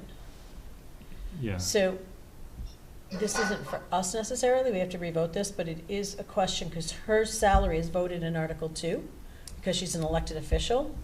So they need to make sure that they vote I think the stipend, I'm not sure, but they need to look into whether or not they have to vote that stipend because that's a salary portion, you know what I mean? Yeah. So Article 2, when we get to that, we have to vote the constable's salary and her salary. Well, presumably then they have to vote this number here, this new revised number. I would think so. Yeah. We need to make sure they revise it, because Yeah. there was a year in which that almost went to print without her salary, which Yeah, means we yeah. wouldn't have been able to pay her, so. Yeah. All right, so I will make a note of that. Yeah, so we can vote this. Yeah. So would someone like to make a motion? So moved. Second? Okay, so you need to read out. Oh, wait, you have to read it out. Oh. Do you want me to read it out and you second it, or? Yeah, sure. Okay. Let's do that. All right, so I can't see, Tony, is you, other, column U, Oh, sorry, yes, non-salary is you. and via salary? Yeah, Okay, Oh, so, yeah, right. I move budget 161, town clerk, salary in the amount of $137,120, other in the amount of $18,870, for a total of $155,990. Seconded. so John Connor, Connor, aye. Joe, Dolphin, aye. Michelle, Brian, I. Grevin, aye. Neil and I. and Newton, I. So that's 6-0. Did you get all that, Gary? Sophie, can you make Gary a co-host, please? Did she say no? I was like, oh, okay, never mind. Okay, so Yeah, Gary, can you hear me? Okay, Yeah, but I got it. okay, good. I just know that our host doesn't like me. Okay, so we got Trust you. town planner coming in next week.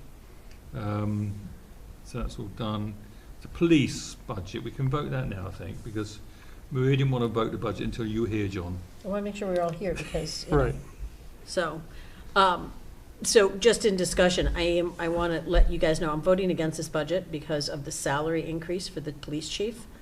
of $20,000, and in this year in particular, that just seems, and I understand the argument that his salary needs to be adjusted. I think there's other ways you could have done it over a 3-year term in the contract, so I'm voting against the police budget for that reason.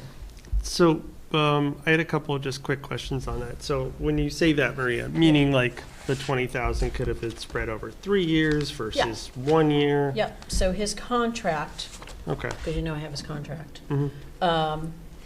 The increase for this year is $20,000 even. And part of that was a salary adjustment from my understanding. Okay. And that could have been, so if it was so let's say it was a 5% increase, and for the sake of argument, that was $5,000. Then you could have made it 10,000 this year, and then 5 and 5, right? The increases. We've done that in the past for department heads when we've had tough years, and their contracts have come up, and they've come to us with salary comparisons, and they're underpaid. By the end of the 3-year contract, we try to bring them up to where they should be, but it's not all in 1 year. And It'd be unusual in industry to actually do that, to actually do in 1 year. One sudden jump Yeah. like that. Yeah. Especially in a year where we thought, this contract was signed in November. In November, we were still talking about override. So, And so does that mean he gets the 20,000, like he's at that salary now every year, so he's at 20K? yeah, so this year, his salary, So like if he had gotten the 20K but spread out over 3 years, like next Right. year he would have by still been the end of his 10K contract under 5K. period, he Gotcha. would have been in the same place, right? But the way I read this, and I don't think I got it wrong, is, I mean, it's budgeted, right? So at Yeah. the end of this Got current it. contract, the chief's salary is at 155, and at the beginning of the new contract, it's 175. Gotcha. And so that's my problem, because this was signed in November.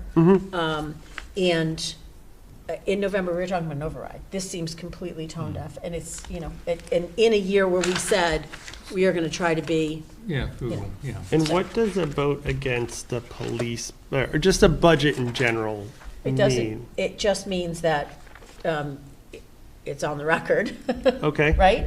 I would like for. Question is, what would happen if we all voted against it? Yeah, that's kind of where I'm Well, going. Thank you, Tony. that's another question. So if we all voted against it, I think we need to think about, how do you go to town meeting? Because it would be listed on that summary page, right? FinCom's voted against this one particular budget. I mean, someone might say to us, why don't you just decrease the budget? But the problem, and I thought about that, because FinCom can do that, right? We can go in and we can slash budgets but it's contractual. So Yeah, what so are we we gonna can't. slash? We're gonna take the other, right? It'd be one less It would be officer. radios or, Yeah, some other stuff right. that's not contractual, so it doesn't do any good. Mm-hmm. I don't know what happens if we all fail it. We could all fail, as long as we don't, I guess, I'm not voting against the entire budget. Got right? it. So I've had But- someone on school committee do that. He voted against the entire budget because he was pissed off about the teacher's increase, which Oh. is, that's a lot. That's dramatic. I'm not doing Yes, that. right. But if they end up as 3-3, It could. Yeah. then that is a different message to 5-1. Yep. I just know. But because it's contractual, he gets the money either way, right? Oh, yeah, Like, He does, if- Joe, Even but- if the budget doesn't pass, the Makes a contract difference. still passes from the CBA, right? Yeah, so it makes, Yes. if we don't vote that budget, it's not that they don't get the budget, because we're voting the overall budget. Yeah. Right. We just may get, people at town meeting may just say, well, why didn't you decrease the budget? I really do think you can say, we can't decrease the salary line, which is the one we, Yeah. presumably, that's what I'm voting against, is that salary Yeah, line. yeah. So then, what are we gonna decrease? The stuff that they need to run Yeah, the it's like- police station? Yeah, like, sorry, you can't It's- have new radios. It's an expression of concern. Yes. Yeah, That- okay. That's how I feel. Yeah. Because I think we Right. also had some concern as well, like, I don't want to say we were left in the dark, but it was a little surprising, I think, when Yeah. we got it. We weren't consulted. Yeah. Yep, that, and I'm not happy about the whole lieutenant thing. I didn't feel like my questions were answered that night. Mm-hmm. So with this budget, there's a little bit of that for me as well. Okay. And I think, if people ask, I'm happy to answer that question at town meeting, and it should go So- into our summary just pages on the a little bottom, bit it should be of a point. footnoted. Just a little point here, though. I mean, isn't a big part of this problem the process in which we got here as compared to the actual number itself? I'm sorry, can you say that again, John? Yeah, I mean, isn't the problem, or a large part of the problem here, the actual process that we went through to go up, to bump him 20 grand as compared to the actual number himself? Well, the process is we don't get a say in the process. Right? Yeah, I mean, we it's a don't. select board. We just get a and heads it's a up, decision, right? This is true, but I will tell you, when I was the chair and we were doing a salary adjustment for the police chief, Yeah. Gary, who was the chair of the finance committee, was in our executive session. And Gary, I don't know if you recall this, we worked with the FinCom to say, look, here's the information we have on this salary. You know, based on what's on the market, we need to give them an increase. We'd like to do it over, you know, and I think FinCom said, all right, let's do it over 3 years. But we worked with FinCom. Yeah. So it is the process, John, so but, it's you not know. consensus building, really. Right, Yeah. exactly. Yeah. And I'm not putting a motion out there to decrease the budget, because I don't think that is Right. appropriate. Maybe it's a statement. Maybe I'm just being a little rebellious and I'm saying. No. I think it's look at this. I think it's our job to flag those concerns and have some visibility for that. I think. I mean, it won't change the outcome, but I think the town needs to know that we are watching these things. So, let me understand this. So if we did spread it over 3 years, I know this is just very basic, but if we did spread it over 3 years, he would still have been, because I thought I heard you say it was a adjustment, right? Yep. Because he was underpaid. So he still would have been, say, underpaid. So let's say we gave him 10 grand this year and then 5 and 5. He would have still been underpaid 10 grand, then underpaid 5 grand, and then at level. Yeah, I haven't seen those numbers. Okay, That's what but that's I'm like- hearing. that's- That's what I'm okay. hearing. But at the end of his contract, he would be at the same place as he is on this contract, but doing it over a period of time, which is a lot easier than in a year that we thought we were gonna have an override. That you And get a and that 20K contract was increase. signed, and really, up until the budget came out, I didn't know about the salary increase. No, and we don't know. We're taking the word of town administrator and the select board that he was underpaid. Right. We don't know that. Yep. Yeah, we don't know. Yeah, we don't have any data to support that. So Okay. And the amount that it's increasing could pay for an entire salary of one of those smaller positions that we chose not to add for town Yeah. hall assistants and Yeah. things like that. It's a non-trivial number maybe for that type of position, but Yeah. it's substantial when you consider some people in this town don't get paid more than that for the whole year if they're Yeah, working. and Not, it's not full-time and not, you we've got know. the same with DPW, right? Same. Right, and I do want to revote that budget as well. Yeah, I think I was a yeah. little discombobulated last week. Okay, so let's vote the budget and for the police. All right, so I will move budget 210, police, salary of $1,717,294, other $168,459, for a total number of $1,885,753. Seconded. Okay, John Connor, Connor, aye. Joe, Stolpen, no. Michelle, Ryan, no. John, Grevin, aye. Nealon, no. Newton, I. So we're 3-3. These three.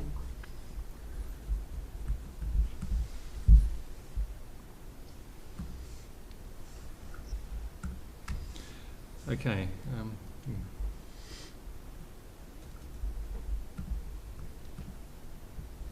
I've missed.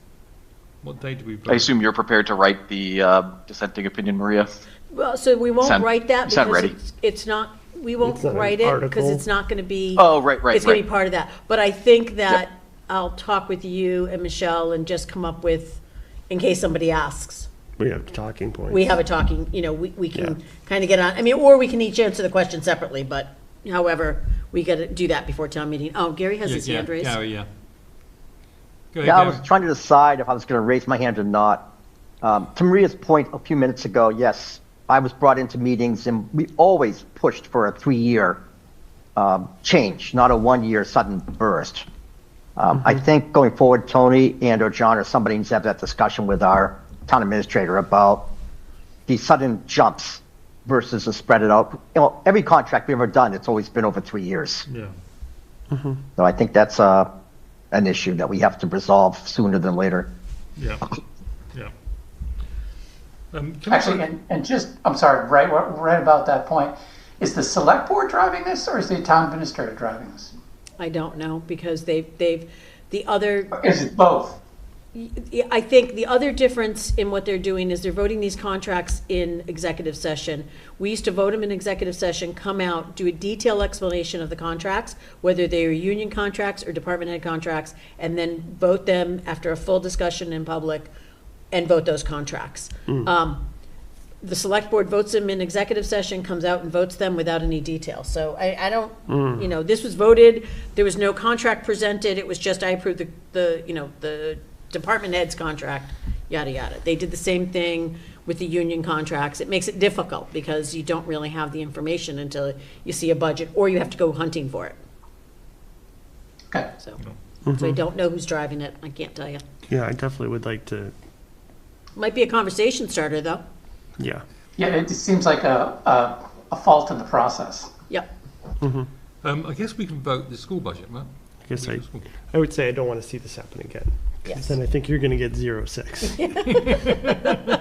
Yes.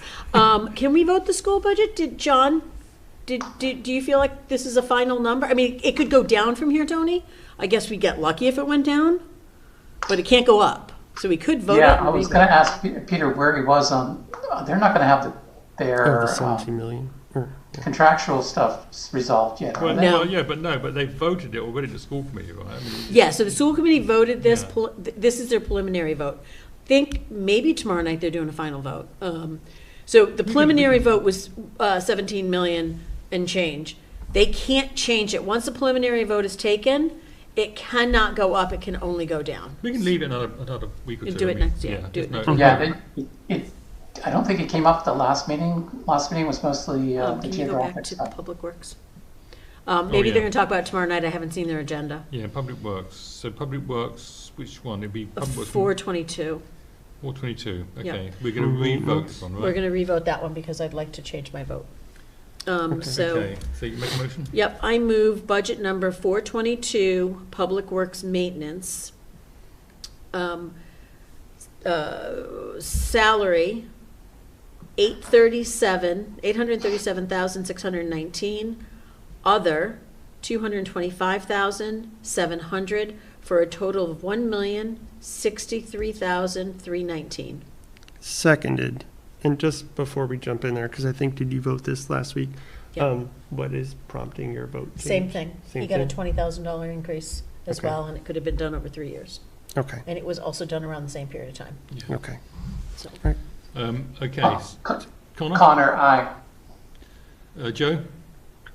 Stelpen, no. Michelle? Ryan, no. Grevin, aye. Nealand, no. Newton, aye. Okay, 3-3.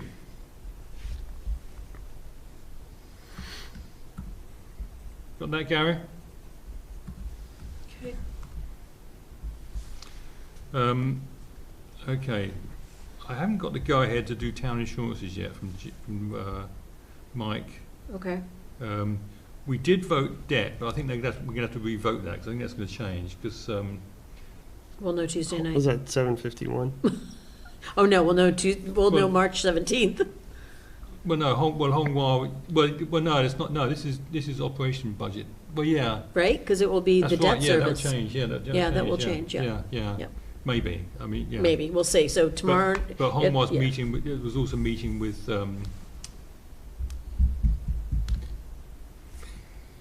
Treasurer, Oh, Emily. Emily, to go through the CRP table Yep. and rework all of the debt numbers. All right.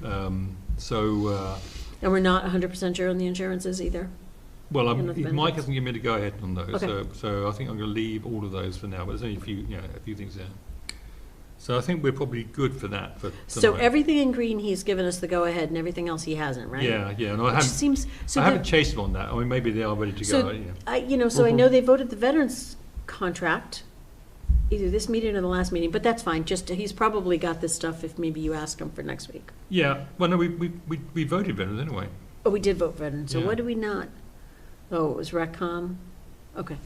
Redcon, we were just waiting, weren't we, I think, for them to come back? We were with- waiting, there was an email that came to About talk to us revolving about what funds. was paid out of the Yeah, revolving well, I account. think it is final, but I mean, we can wait that. I think. Yeah, Yeah. okay. Just confirm it. Yeah, okay. So, so I think we're good for tonight on that, right? Okay. Just on the calendar, we have a clash on our meeting on the 20, which is it, 20, let me just get my calendar up here. Hang on a sec. March Yeah, the 20, 4th, it's the town election day, anyway, whatever the town the election day. 17th. 17th of March. Well, is all- so they vote in here. This voting is in here. Yeah, We could hold our meeting across the hall yeah, if the room's available. yeah, we can do that, yeah. So, I think we need to meet that time because Yeah, we have we're going to be needing to vote town meeting the articles. warrants. warrant Right, the articles. articles, and then we need to assign, I've got a lot on that I'm a liaison to, and I could use some help with some of these recommendations, particularly the fire ones that are a little bit easier. I'm happy to Yeah. do the Yeah. planning board ones. 'Cause Just they're a little bit helping more- writing some of the. Yeah, recommendations? I just can't, I went through this kind of list and I was like, good Lord. You're It's like, an awful these are lot of all writing for me. me. Yeah, they were Yeah. pretty much a lot me. Yeah, I'd be happy to help, So, just all with right. some, with So some we'll- guidance. we'll change just 'cause the I haven't room done it then. before, but. Yeah, see if we can go into the Morris Hilberg. Yeah. I mean, So then- personnel board normally meet, don't they, there, but they usually finish, I think. Yeah, they're usually done. Yeah. And we could push ours if we had to a little Yeah, bit. yeah. Oh, to Um, like 7:15. The only thing is, 7:30. we can't be hybrid. Or if we are hybrid, then we're hybrid with an owl and a TV, and that's way We over can be, my. Yeah. we can be non-hybrid, right? I agree, I think Yeah, so. yeah. We just gotta make sure that it's posted that way, that's Yeah, all. yeah, Yeah, yeah. I definitely. Oh, because we don't have all these cameras in there. Yeah, Gotcha. and it's a lot to set it up to go live in there. We could set up the TV with the owl, but like, I'm not the technology girl, so Yep. somebody else would need to set it up in the room for us. So I think Okay. we can be non-hybrid Okay, one night. Okay. And then we've got a meeting set for next Monday before the special town meeting, 6 o'clock. So I library. have to say, there's nothing that has come up. Like, I was just at the library today. I don't think that's gonna change. But we should keep the meeting, but I don't know that we're gonna need it. Yeah, and the only thing I think we need to be prepared for at that meeting is the cost question, the cost per vote. Yeah. Because there's been, some back and forth about that. Okay. The cost for the bigger bond? Well, I think maybe For the- even both. But I mean, relevant to the special town meeting would be the cost for the design money and the land purchase. So we have that number that we've been working with, that we got from Mike? numbers, right? So because the numbers in the warrant is slightly different than the number we've now got. So So when we read that, we which is can say it. explainable, but we need to make sure we got those numbers at our fingertips for the meeting, I think. That's fine. And then I think that, and we're waiting for Hilltop to give us numbers on a $30 million or $32 million bond. What are we doing? No, we have the numbers. We have the $30 million. Okay, 30, okay. Because we are trying to go in with some number, but people need to understand that is not the real number, right? We don't have a design, so. We've given yeah, them we the don't 30 have million. a We've given we Hilltop haven't $30 designed million. it to- Yeah, Right. $30 million, yeah. So, And they've given us a sort of, if you roll that in with the design money and the land purchase money, Yep. what's that total and what does that come to? Mhm. Well, it's going to be more than that, I think, right? Mhm. Potentially. I don't think so. Oh, I really? mean, so I think that we're hoping to get it, we're hoping to start at 30 million. Okay. I don't know that for sure, right? Yeah. Who knows what's gonna happen? Oil, who knows with the war going on and oil, and then, there's a lot of petroleum-based building stuff, you don't know. Yeah. But I think we're starting hopefully at 30 million. Yeah. That's the number, that's kind of the bogey for the bond, I think. Yeah. And then, so we'll have that number separate. And Yeah. then, we'll already have the bond that will roll into that. Yeah, yeah. Anyway, so we'll meet, anyway, we'll meet at Okay. 6 o'clock. It may be a short meeting, but we need to just make that's sure we've got our ducks in a row Okay. on numbers, I think. Hey, Tony, Yeah. are you talking about the March 9th Yes. meeting or the March 10th meeting? The March 9th meeting, So you still think we need it at what time? 6 p.m. Okay, thank you. And that's at Blanchard, correct? at Blanchard, Yes, yeah, it's at Blanchard Blanchard, Library. And Gary, could you give me a ride, do you think, to the meeting? March 9th, absolutely. Yeah, thanks, because Pauline will drive later, I think, to the meeting. Oh, right. Yep. Yeah. Yeah, I'll pick you up. What time do you want to get picked up? 6:15? Yeah, 6:15, 10 of 6, yeah. Okay. Yeah, great, thank you. Okay, so that's the calendar. Next week, land use, and then we may get into optional meetings after that, so. Well, we have to, We've got town meeting warrant. we got the warrant. Yeah, and I can go over some of the land use stuff Yeah, when yeah. I do my report. Okay, so committee reports. So, John Connor. Yeah, I just have one. I wanted to show you a chart from the Geo guy. I don't know if anybody's had a chance to see that presentation or I'm sorry, from what? from the last week's school committee. Oh, okay, the, yeah, no, I've not. The geographic consultant was on maps. board. Yeah, the maps, basically. So Yeah, let me that's just what we're pull talking it about. up. You can see Okay. Southwest Foxborough. There's one that is kind of strange. Right here. Give me 1 second. Oh, come on. There we go. And let's just see if I can figure out how to change screen share.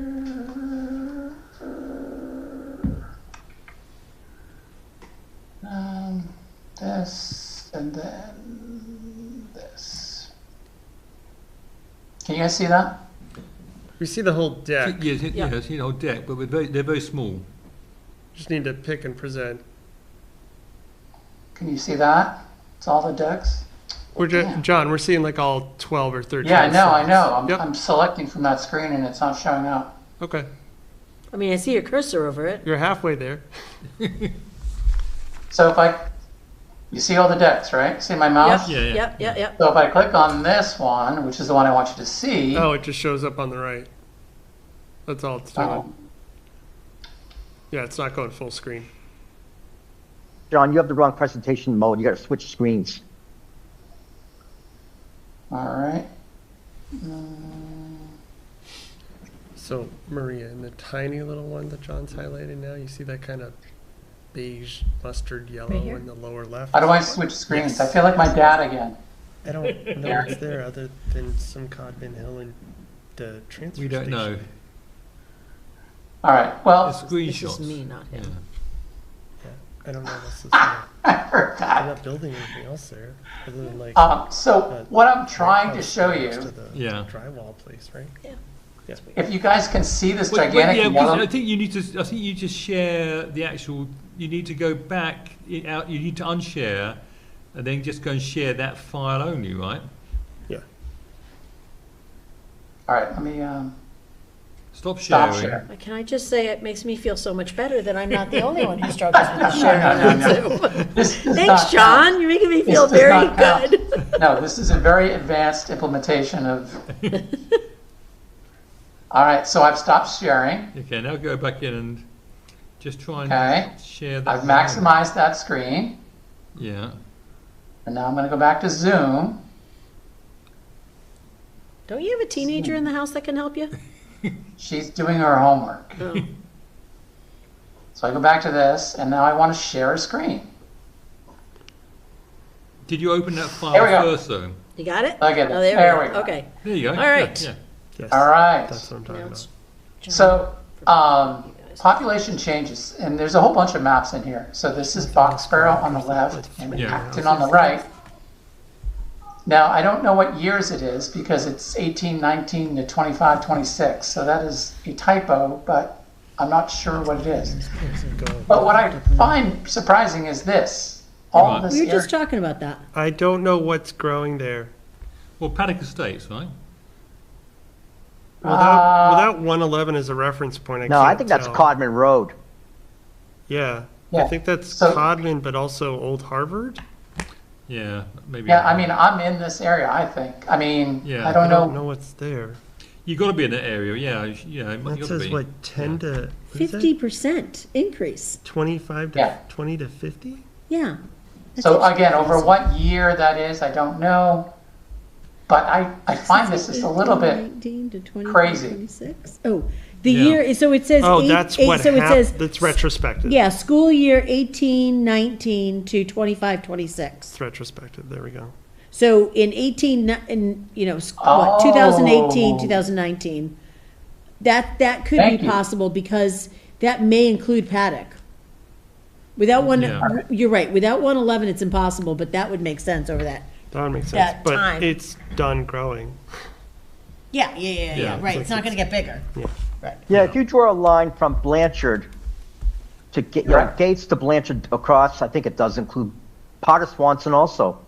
Yeah. A little bit of Swanson, but Yep. it does probably include Blanchard. Yeah, but they Paddock. probably haven't grown much. They've probably always been about the same, I think, over a Yeah. period of time. Yeah. Okay. But you got a big increase But Old Okay. Harvard Estates. So came we're, in- so basically a development right in here is what's driving this. Is that what Yeah. we're saying? Yep. Yeah, Paddock, basically, yeah. Well, plus Codman Road And was Codman big. Road. Right, but like well, the rest of the town, though, the rest of the town is going down, actually. Yeah. So Yeah. the thing is, you would think that they would know that that's the problem with this. Like It's done. built out. It's there's- done, yeah. Right. Yeah, You know what I yeah, mean? Yeah. Paddock didn't just go up this year. Yes, and it's been there. we're going to see some huge growth. Right. Yeah. So that's a little crazy because Unlike by the Acton train station, right, where Yes. that's going to be that hasn't hit yet. no, Yeah. you know, and so that's a little funky. Because even the houses in and around your neighborhood that's all been built out. All the houses on Burroughs, the new houses. Yeah, like all Priest of Lane that, or whatever, Priest where Lane, they all of added a that couple- stuff. So I So, don't so, know. so what's all that in South Acton then? I don't know. That's an even bigger increase. In South Acton. Yeah, the southern That's that line. new Oh, yeah, development yeah. going in, So isn't it? I think that's By the where the train station? MBTA, The- It's the not there overlay. yet. It's not there yet. no, but it's gonna be. But they're projecting. They're That so makes it's- more sense. But it's But it's only interesting. to No, it's 26. 25, Yes. 26. Yeah. Yeah, so they're kind of projecting, kind of not projecting. Yeah. It seems Nothing's crazy. happened there yet. No. Yeah. Okay. Yeah. So it's sort of weird. Okay. Yeah, so John, I'm with you. I'm more confused than the first time I read this. Right, exactly. Yeah. So is So- there a future one, or is this just the only population? Yeah, no, so I highly, I mean, if you're into this, it's a little bit outside of our domain, but they've come up with just a few swags in terms of, no, that's not too strong a word, but it's estimates on what they're going to do. So let me just try to show you one, if you guys are It interested. doesn't grow anyway. Let me just pull up another We one. don't have much space left. Oh, not that one. And I went to, while you're getting that up, when I was at the special town meeting information session, they're doing the housing plan, production plan, and they're also doing the open space. And if you look at the map with open space, there's not a lot of open space that they either isn't already protected or that they don't want to protect, Yeah. like, you know, the farms and stuff, Yeah. so. Yeah. Well, So- I'm told the farm on Stowe Road is going to be converted to houses this year or next year. What was that, I Gary? did I'm not sorry. hear that. What is? Yeah, that was sold by the Cummings family, I think it was. Right. Oh, the farm on Stowe. it's- Yeah. Yeah. Yeah, they just sold the It's the piece, farm I on think. Stowe Road. Okay. Yeah, so I mean, that's the gonna be presentation houses. actually has all of what they believe to be coming online. So you should definitely take a look at it. Actually, I think I might have it, but what they're trying to do is basically go through all these scenarios and kind of come up with the new zones in terms of how we're going to allocate one population, racial, ethnic distributions as well. They're trying to balance all of these factors to make everything, and occupancy, which is a key one. Right now, Blanchard is, I think we're about 85, we're in the 80s, and everybody else is over 90.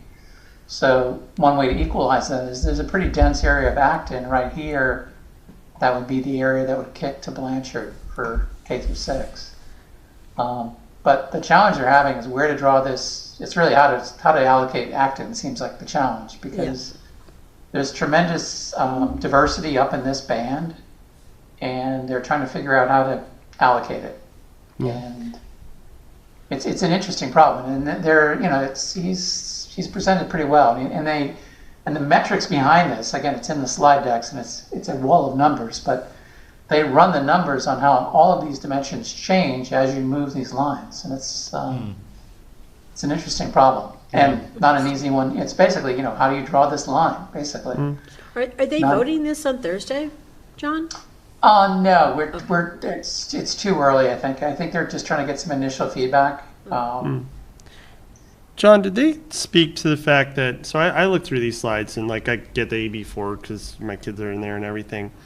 The thing I was having difficulty with these slides is in every single scenario, Blanchard is at 86% and Boardwalk and Parker flicker between 94 and 100. Yeah.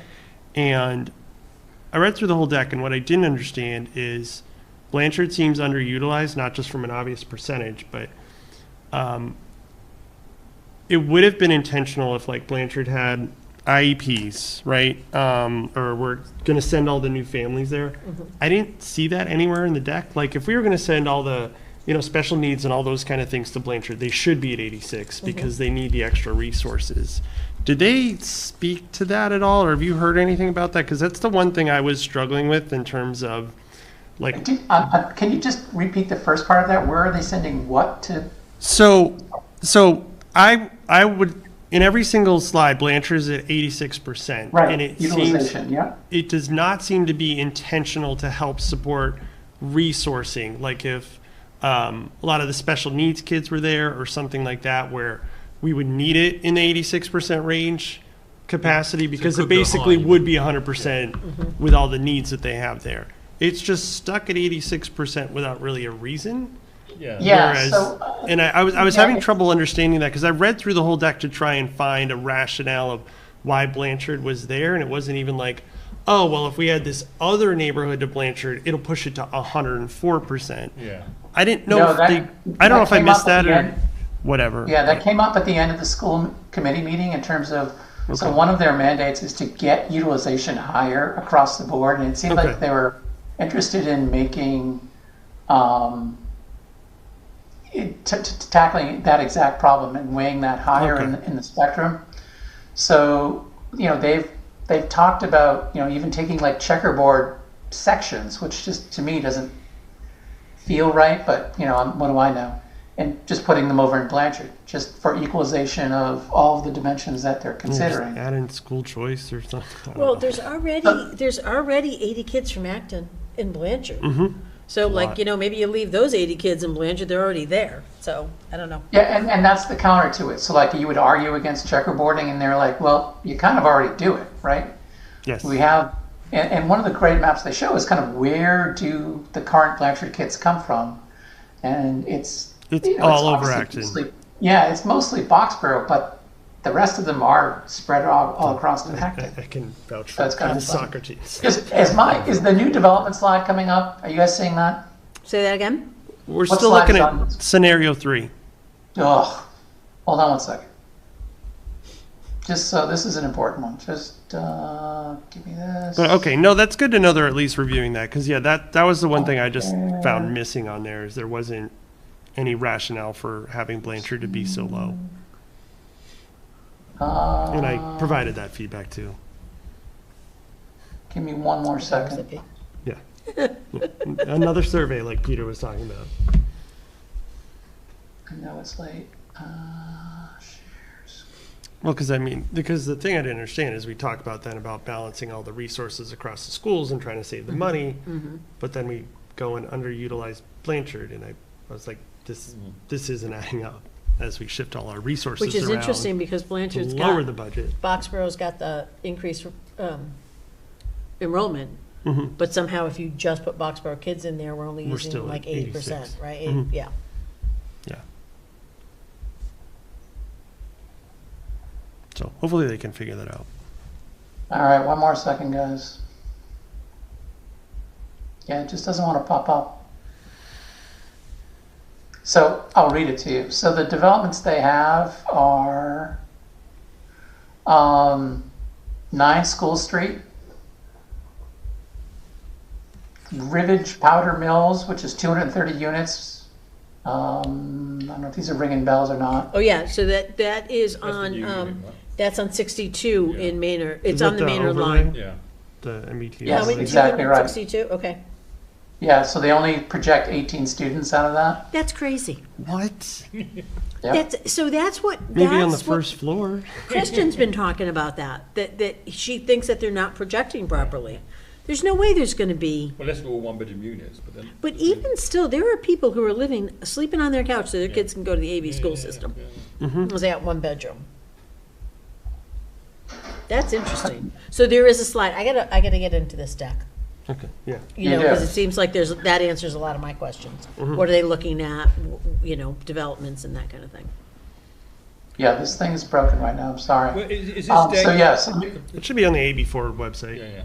it is on the AB Forward website. God, if I keep clicking on that again, I'm gonna. Let And me this just is read the part rest of their them. So meeting last week too, right? Yeah. 9 School Street has 0 projected. It's only 6 units. Harvard Ridge condos, they've got very low projections. So 24 units, only 1 student. So Harvard Ridge in Boxborough, and is that the one they're building now to rebuild from the fire? Yeah, it's the one outside of 495. Yeah, it must be, yeah. Yeah, So they're it's rebuilding under- that. It is only 24 units because it's just that one building that's being rebuilt. And I will say, I was at the Regency the night I brought clothes, and somebody called me and said, is your clothes, can you bring some clothes for teenagers? Because there was a few students there. It wasn't just one. Yeah. So, and those are owned by many people, so I don't know how many families own those. And then there's Grandview Acton, 32 units. They're predicting 13 students. And then there's one more on School Street, and they don't know how many units yet. So that's all they have. It's only 5 locations. Yeah, and there's The big one being Powder Mills. and- John, I'm sorry, Grandview, 232 units. How many students? Grandview is 32 units, Gary. Oh, 32. I thought one of the ones you said had 200 and something. Yeah. Yeah, the first one, Powder Mills, 230, with an estimate of 18 students. That's crazy. And how many students at the Grandview? 32 units, 13 students. 13. Thank you. And then on 27, across from the police station where Kennedy's used to be, there's a huge apartment complex going in. So they don't even have that one listed, so that's crazy. Maybe over 55, so. Oh, that might be an over 55, but Yeah. yeah, I would be surprised. Okay. So, take a look. It's kind of interesting, but it's, where our population's going to be in 5 years is clearly a mystery. Yeah. John, could you actually, Can you email that out to us? could you share the deck? Because Yeah. I'm on the AB Forward website, and the only way that seems to be able to get to it is actually taking the survey. Of course. Okay, All right. Yeah. thanks. Yeah. Great. Anything else, John? No. Joe? I have nothing this week. Thanks. Sorry? Joe, you I said have nothing this week. Nothing? Nothing. Okay. Michelle? We already talked about the CPC Select Board's decision on that, Yeah. so that's it. Okay. Yeah, John. that's why I have nothing to. Yeah. No. Just a brief note on Retcom, the budget is all set and submitted. I was not able to attend the most recent Sustainability Committee meeting, so once those minutes are out, I'll have an update for that one. And then Same Water Resources always meets when we meet, but they met last week while I was out, so whenever they post theirs, I'll catch up on that too. Right. Okay. Maria? So I went to planning board, as always. Planning board, this is one thing I would like to maybe discuss at the next meeting. Planning board has 10 articles for the May meeting. And it's a lot. Some of them are small changes, but it doesn't matter because there's going to be big discussion around them. And then the bigger changes, which is a general bylaw change, is a ban of chemical pesticides, that's the industrial pesticides that they use to kill rodents and stuff, and consumers can't buy it, so it's not like if they ban that, we can't go to ACE and buy it anyway. SCARs, anticoagulant. Yes, it's SGARS. yes, exactly, so they want to do a townwide ban on that. They want to do a ban on single-use plastic. So the select board wanted a little bit more conversation around that and to go to the businesses and talk to them and see. Then there's a scenic road general bylaw change, which is adds a $300 penalty per day if you don't follow the bylaw. So I think that that's a little bit aggressive. And I said that last night. I spoke last night as a resident. I did not speak on behalf of the FinCom. I just said I felt that was extensive. I mean, that was just outrageous. $300 a day. Like, these are residents, right? Our goal should be to get to yes, not to figure out how we can find them more money. But anyway, specialty food definition, the town's farm and agricultural definition so that it matches the right to farm. Parking lot calculations, another ADU bylaw change based on some state stuff that came in. Design Review Board, I think this is gonna be something that we're gonna want some information on. The FinCom had a long, lengthy discussion. Design Review Board right now is tasked with town center. So that when the town center was zoned, they have, they go in and they make recommendations to the planning board. Well, they want to extend that on this corridor, because that's one of the other ones, is they're gonna do the Gateway corridor down 111. They want to extend the design review board being able to go in and make suggestions on that. But they want a little more bite. So does it mean like make suggestions and recommendations, or does it mean they're going to try to design the building? But that goes to, down to the color of the building, the materials that they're using. Like instead of asphalt, shingles, maybe we want to use metal or whatever. There's a lot of discussion about how do you do that in a business district. And then the Seems rezoning of aggressive, 111. too. Yeah, right. Considering the businesses we already have on 111. Right. Well, they're saying they're But planning for the town future. center. Okay. So anyway, I do think we should, there's a couple of these that we want to talk about that really do, I think that the design review bylaw could change and hurt business, hurts taxes. Well, and we that's a discuss little these bit. next week, right? When they Yes, come so in. when he Yeah. comes in. Yeah. Yeah, But that's sort of okay. an overview. But my question is, we passed an article to create a fall town meeting, and we've budgeted 3 town meetings for FY27. A fall one, a special one for the fire station, and regular, annual. The fall town meeting is supposed to be for the zoning bylaw changes. It's supposed to be for the planning board. So that we could divide, we do all the Yeah. money in May, and we Yeah. would do all that. Well, if they're gonna force all this stuff through in May, I think we need to look at the budget for the town meeting for the fall. Yeah, not have it, yeah. Right? Yeah. Because Yeah, pull and that 10 anything- grand back? Yeah, Yeah, right. yeah. Pull that back, and then if anything comes up, they can just do it during the special town meeting Yeah. for the fire station. Yeah. So we can talk about that next week Yeah, with Alec here, Good idea, yeah. because it just seems ridiculous. So anyway, Yeah. that was that. There is some stuff I talked to Tony about that came up last night. They had a draft warrant with a couple of articles. I did not take a solid look at it, but a couple of articles that we didn't have listed. I talked to Tony about that already.